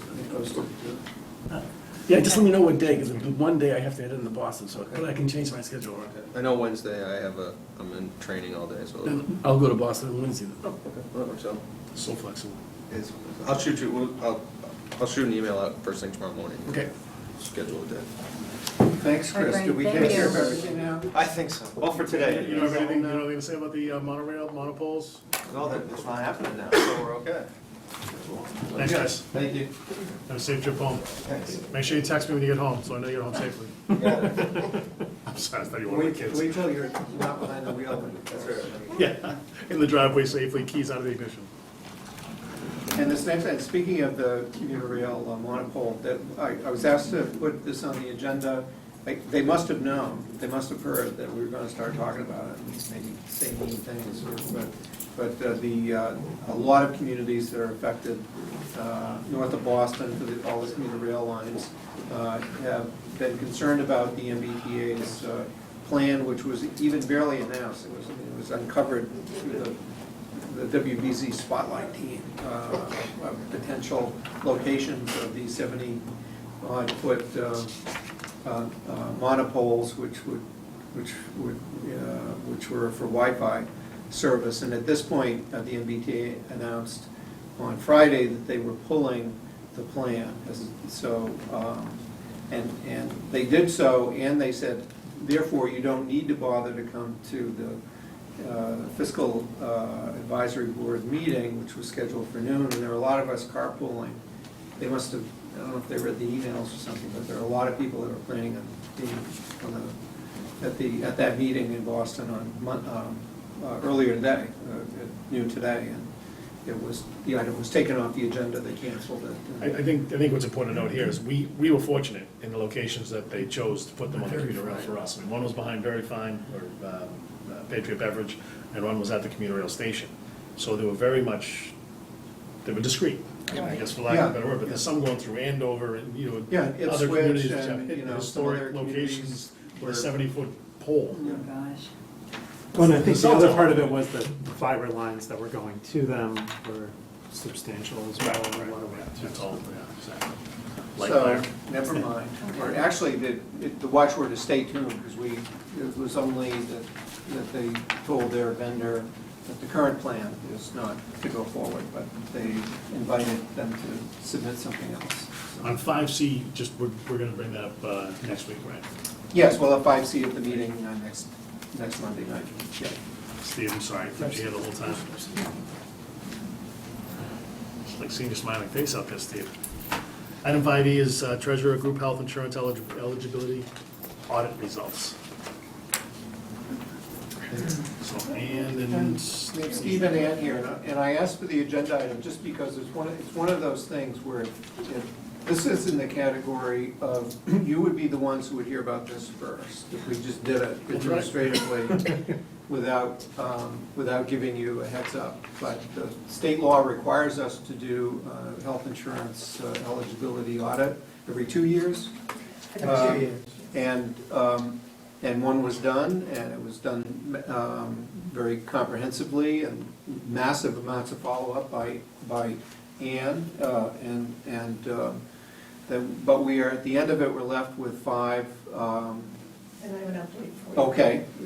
We're left with 2. Oh, great. This week, we solved 3 dependents, so. Great. So we are left with 1 retiree and spouse, is that, okay? I mean, we're not gonna name names, but, Nope. so we did have 5, and we are now down to 2. Actually, I think a week ago, we were at 10, and now we're at 5. Yes. Without explaining, without giving away any details, how would they continue to get benefits? What would make them ineligible, and how would they still get it? So the problem is that, the reason they put this audit in is that there have been a lot of ineligible dependents being covered, because someone walks in and says, I got my husband and my kids, and unless you get birth certificates and marriage certificates, and you actually know that they're a dependent, which is kind of intrusive, well, show me, that you're Right. married. And so that you enroll them, and they stay enrolled. And especially with second marriages, are they dependents, are they stepkids, they can become legal dependents with different names. Different names is huge now, so you do have to ask for birth certificates or marriage certificates. Divorces, remarriage would make you ineligible. If you were surviving spouse of a retiree and you remarried, you are now ineligible. As a surviving spouse, you're eligible to stay. How about a retiree? How does a retiree become ineligible? A retiree became ineligible because he did not return his affidavit that said he was a legal retiree of the state or the town. All he had to do was to sign the form, which they gave him, which was an affidavit saying, yes, I am.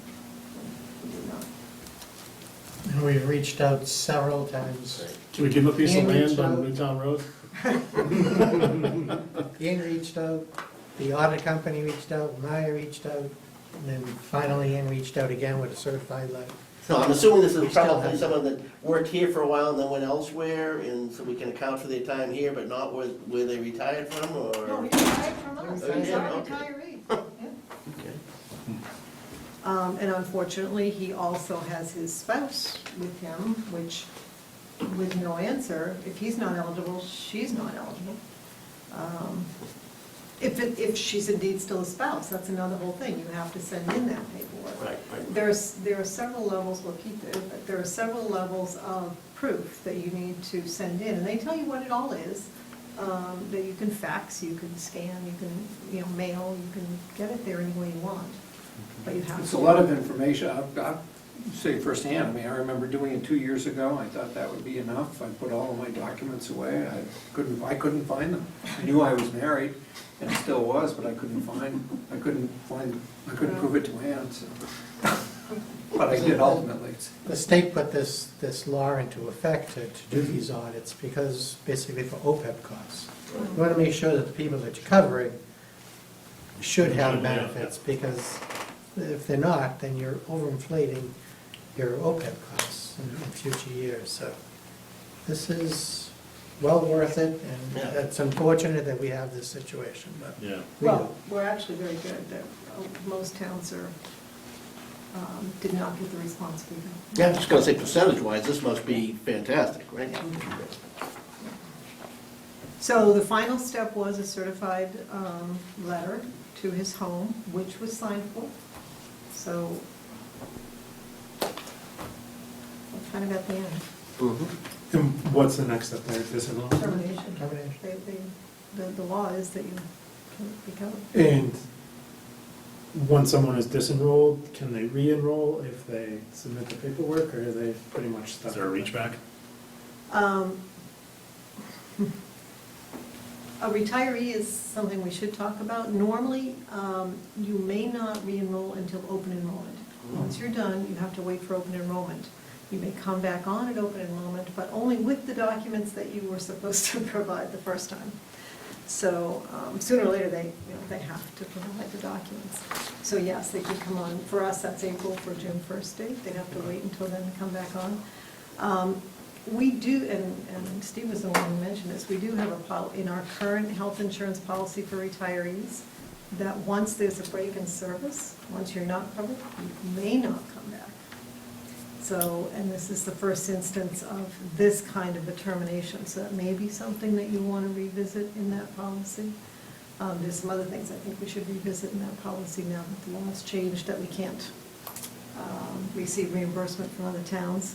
32.9.5 was voted, so now we can't get paid for someone We used to else's be share. one of the communities that paid, one of the Right. town that we People share pay us, but we retiree. paid, yeah. That's right, right. And there were enough communities that didn't pay that they got the governor to propose that no one has to pay, so. So we do have someone that might work for us 2 years, but because they had 28 years in Acton and retire from us, we pay their health insurance for the rest of their life. Our other policy prior to this was that you had to at least have our 10 years of federal service. So that's something you may want to, but it sort of intersects with this one a little bit because of that retiree policy there. I would suggest that we consider allowing him to come back on if you produce an open enrollment, given that this is our first experience with this, but that's something you should. I'd But probably further wouldn't you limit- guys want to draft a proposed policy rather than just have it be a one-off decision? We'll make the changes to the policy and bring it back.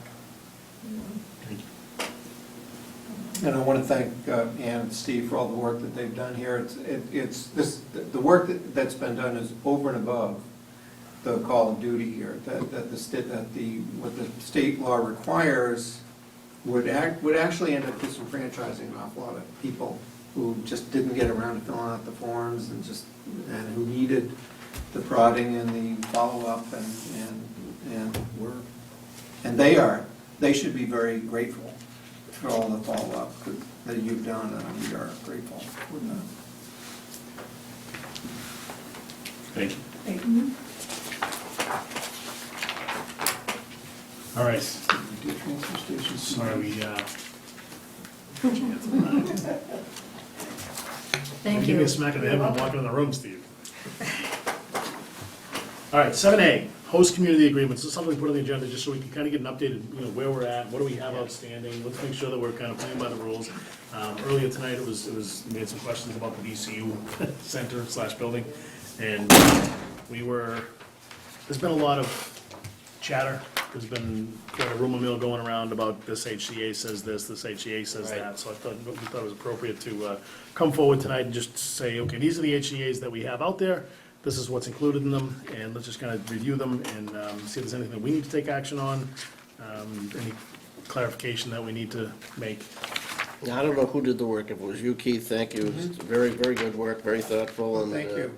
And it is useful, because, you get pinned somewhere on a question on one of these things, Yes. like, I don't know, that happened before I got there, I don't remember, I don't know. Yeah, in fact, I had done this compilation for the first time last December at the board's request, and I hadn't, we have all these HCA's hanging out Right. there, so we've been keeping track of them.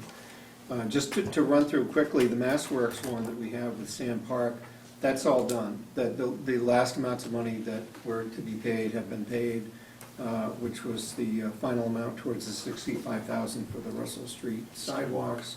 The Village at Reed Meadow, there's a fourth unit, which 3 units have sold already, for which we received 7% of the sale of the proceeds. And if and when the fourth unit sells, that we're expecting to generate another $24,000. Previously, and those would be earmarked for affordable housing under the HCA, so they should go into the blended CPA fund for housing. 15 Great Road, a host community agreement that is completed. All the final tally was $991,882 came in from that host community agreement, just under $1 million. All but $6,700 has already been put into the Community Preservation Fund to increase the base for state match. So the final $6,700 could be transferred in. Hope Regroup, we received the entire payment of $300,000 a year ago. We put $132,000 of that into the blended CPA fund, so there's a balance of $168,000 that would be available. The K property is, it's not financial, but it is a transfer, it would be a donation of land, at least 11 acres, and that would happen after the planning board has approved the subdivision plan for that property, and they have just, there is a decision on the preliminary subdivision plan due September 30. I'm not certain when the definitive subdivision plan would be approved, but it would be after that point that the minimum 11 acres would be transferred to the town. For Cooper Farm, there's a couple of things going on, and the Cooper Farm host community agreement involves the Cooper Farm property at 180 Great Road, but it also involves the property in Goldsmith Street at 9-11 Goldsmith Street. There's no update to talk about on Goldsmith yet, but regarding the Cooper Farm land that has the host community agreement that the Selectmen approved in April of 2016. It's a binding contract. There are some differences between what the board approved, what the Board of Selectmen approved, and what the Planning Board approved. I think Town Council has viewed those as minor. Some of the square footage is different in some of the configurations for what you've got in the packet. This is the plan that was approved in the host community agreement. And then I'm sorry, it's not lined up quite the same. Basically the same shape, there's a little change in configuration. with the subdivision plan that was approved by the planning board. But what I wanted to highlight is that. Can you go back and? Yeah, sure. Just to change one quick Yeah, yeah. subject. When we approved this before, we had this big parcel of land right here. And one of the concerns I had was access, so if we wanted the farmer to be able to hay it, Yeah. that was access. Yeah. If you take a look at the new plan, we're landlocked. The access actually comes in From where? no, it still comes in, it just doesn't come in off the wetland, it comes in off of the cul-de-sac down there. Where? This one up here or this one over here, Chase? There's a easement associated, we worked on the width of this, planning worked on the width of this to make sure it's wide enough for a farmer and his equipment to be able to access So it's all Area set. D. My understanding is it's all set. Is That's, yeah. access was a big component of I what think both you planning and you could see the conservation. detail if you, and I don't have it up on the big screen there, but if you look at the, let's see where it is. The detail is one of the, you've got the open space summary sheet, which is up on the screen there, but then there are larger scale sheets following, so maybe it shows, does it show on the very last sheet? Or the one before it? So here's area D, on the very last page, R4 is area D, but doesn't really show any kind of. Yeah, these plans don't really show it, I don't know what the date on these is. Well, we can follow up with that, Yeah. with town council. I mean, we have Jim Picker to thank for that, because he very much keyed right in on that access. And I think, at least conservation, I think planning was very much leaning on him and Jamie to make sure that that area was accessible Okay. for agricultural purposes. And one of the things we're looking at is that the. That's what I said, as long as you guys are happy. The host community agreement was all about the town, through the board, waiving the right of first refusal under chapter 61A in return for something. And the something is in part is the transfer of the property to the town. So lots A, B, C, and D, as shown here, would be transferred to the town. The purposes for which they would be transferred has been a subject of the host community agreement. And what I prepared a summary, this is a summary that I asked town council to prepare to look at the draft deed that's been offered to the town by M&M, which town council is reviewing, to see in what way does that deed and the proposed restrictions of it differ from what the host community agreement is. And there's only two differences which are shown in red. One is that I should first say the open space parcel A, which is the one at the top of the screen, there, the closest to. 9 acres closest to Farm Meadows. Yeah. Or Church Meadows. Right. That is, under the terms of the HCA, is allowed for recreation, open space, and/or agricultural purposes. My recollection of the negotiations was that the board basically didn't want to have to decide then which one of those uses it would be, and wanted to have the town to be able to make that decision, not the developer. So that's why in the HCA, it doesn't say, well, it's going to be recreation. It allowed more than that.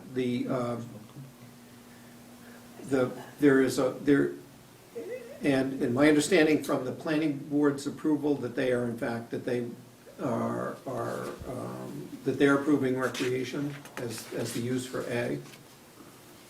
There's the proposal in the deed that it be exclusively for active recreation purposes in memory of Henry Vincent Cooper. That may be all well and good, but you haven't, the Board of Selectmen hasn't agreed to that term. So you want to discuss it? That was my understanding that we had agreed to that. That's, No. okay.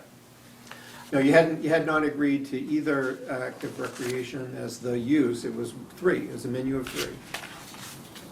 Recreation, open space, and/or agricultural, of those three. So you can, when I say the board can agree to one, it's ultimately town meeting that will vote on the uses, but but, and that you would bring that forward. Open space parcel B, as shown, is Recall, agriculture. let's stay on 8. Do you recall the conversation? I mean, this was a lot of conversations. I just, in indirect conversations with people involved with the family, I just remember the comments being made that one parcel of land would have to be a ball field, because that's what Vinnie Cooper would have wanted. And I never, maybe it's my It's not fault. in the agreement. Yeah, it's- No, that language is not in the agreement. In fact, the agreement specifically allows for recreation, open space, or agricultural. The board can pick which one. I mean, if you're okay with recreation. Well, the board can pick That's- which one, which would go to town meeting and then would. Right, would be- that's right. Had it been written as recreation in the HCA and then in the deed, it would be active recreation, correct? Right.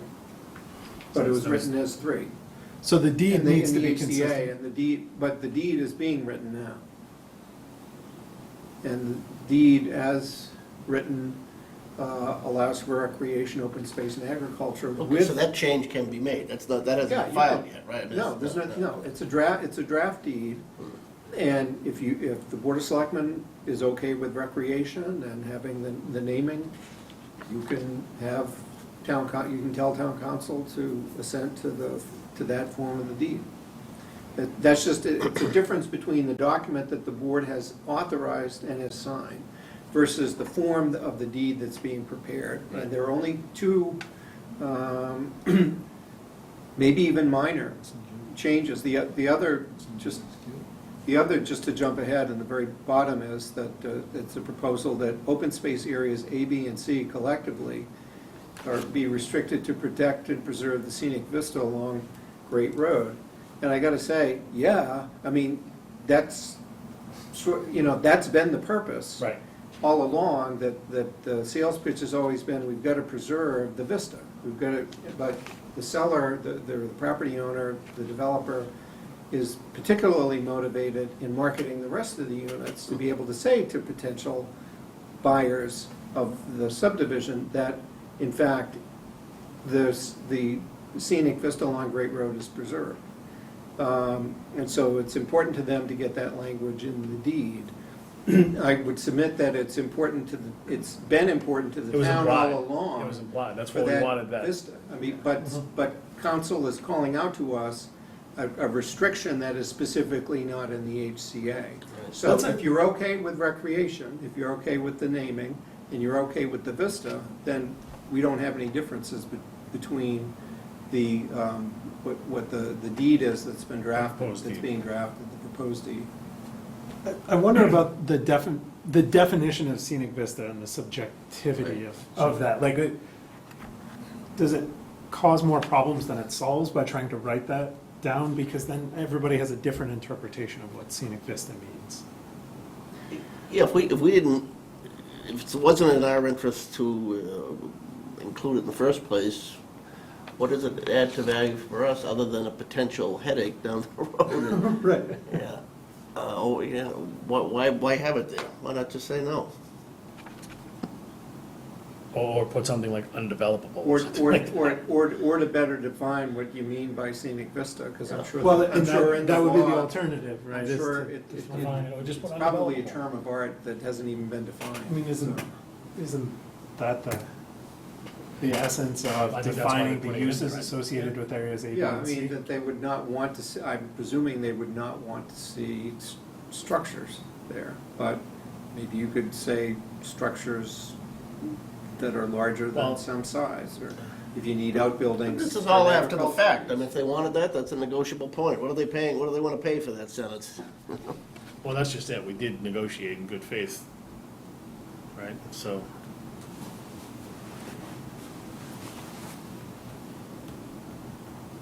I have to try to unpack that box. And you don't need to decide tonight, but I wanted to get these things Yeah, out well, I'm glad there. you do, that really crystallizes And it. you definitely, and by the time we're inserting articles and bringing things to the fall town meeting, which will be, next week and the following meeting, that we'll need to crystallize. Could we have our where council, could we have our council ask their council, what's the what's the real importance of that? Our board, Sure, yeah. sure. Right, was it just lazy drafting? If that's the case, then Get it up. the make it go and forget about I it. think it's marketing. Right, and, that's fine, but I hate to see their marketing be included in that, in the deed. I don't see the need for that language personally, but. Or we'll give them a side letter that's not recorded, or something. Yeah, right, I don't care about that sort of stuff. But, I had another question on, and I apologize, I wasn't involved with negotiations. I'm a little confused even from the language of what's the status of the house? I mean, do we get the house and a certain amount of land with it? Do we just, because it says that the house which can be demolished, Yeah, you moved, get it, but we're whatever. not getting it right now, because my understanding is that it's in use. The model, Or the sales office. Yeah, I get, all right, but it's not the timing on it, just. There will come a time when the town gets. But that is part of the HCA, right? We get it, we can, It's 3 or 4 uses for that. yeah, it could be used for affordable housing, it could be, the house itself could be relocated elsewhere. But we do get the land, it's not like, it almost read like we were getting the house, but not the land. Take the house and go move it wherever you want. I think that land is a subset of B. That's part of B, okay. Well, it's not shaded as Well, it's such. not part of it's not part of, it might be. It's not part of the agricultural restriction. But there must be some land that transfers specifically with the house, right? Well, where is it spoken to? That's where you're getting at, right? Right. Where does that land go?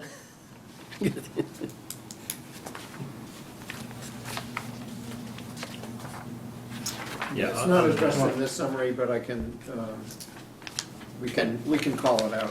Yeah, I'd kind of like to see what language in the deed anyways refers to that.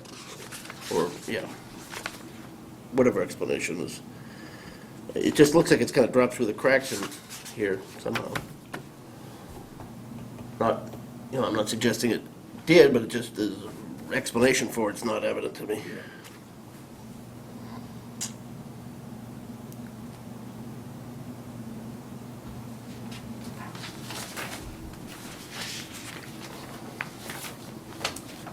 All right, so do we want to give any direction to town council on this, guys? I guess I would be most interested in seeing the language near the HCA. Would you want to get, we got public input in every other part of this. Is there any interest in getting public input on uses? The public is going to tell us how they feel when we're at October 30th town meeting. Maybe you'd want to ask them before we get there. Just, So we're going to town meeting no matter what with the deed. we go, assuming that we're ready, I mean, the property doesn't transfer to the town without an authorizing vote of town meeting. If we're not able to get that on October 30th, I guess we wait till May.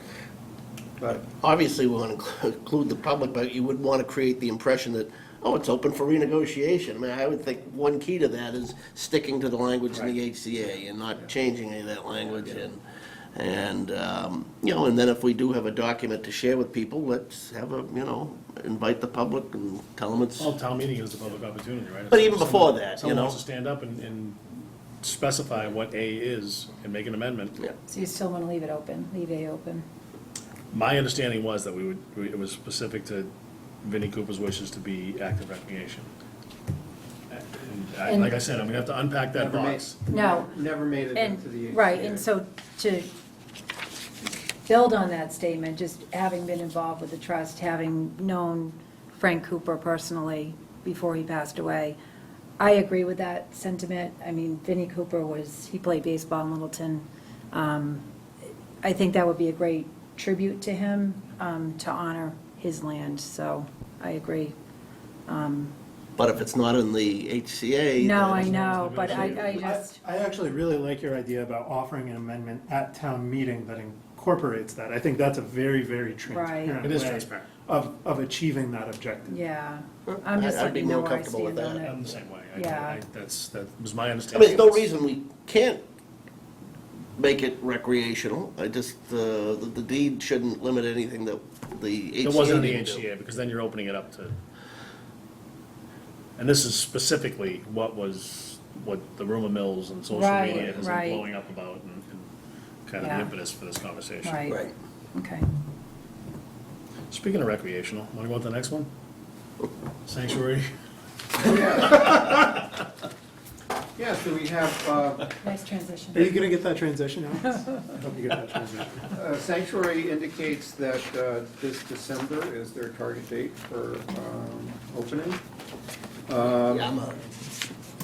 And under that host community agreement, the town would receive $50,000 in the first and second year of operation, $75,000 in the third and fourth years, and $100,000 in fifth and succeeding years. Sort of a side issue, in addition that they'll be contributing no less than $5,000 annually to local charities. And in the event that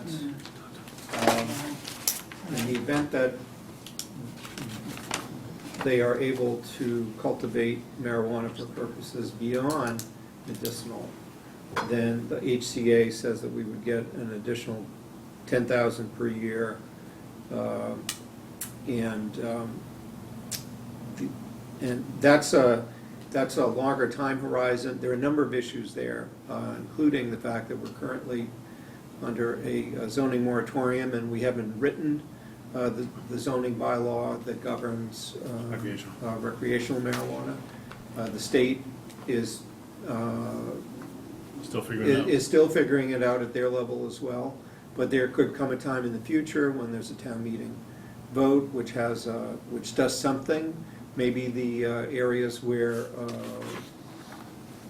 we don't know if the areas where medicinal marijuana is allowed would also be the area where recreational marijuana is allowed. We don't know if it is, and this is an eligible site. It could be added, but the bylaw right now only allows the issuance of one so-called RMD permit, and we've issued it.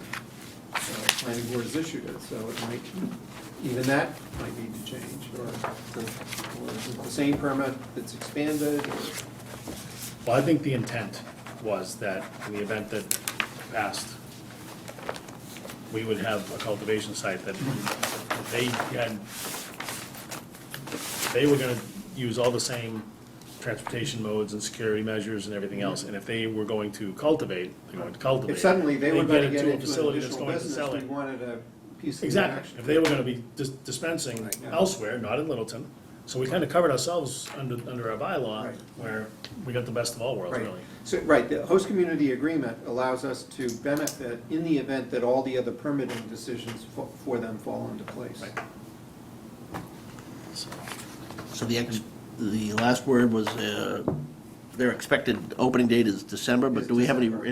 have we had any real or recent update from them that would indicate that? Are they on track for that? The We've done some demolition. police chief has been in touch with them just in the last couple of weeks. Yeah, we've done some demolition.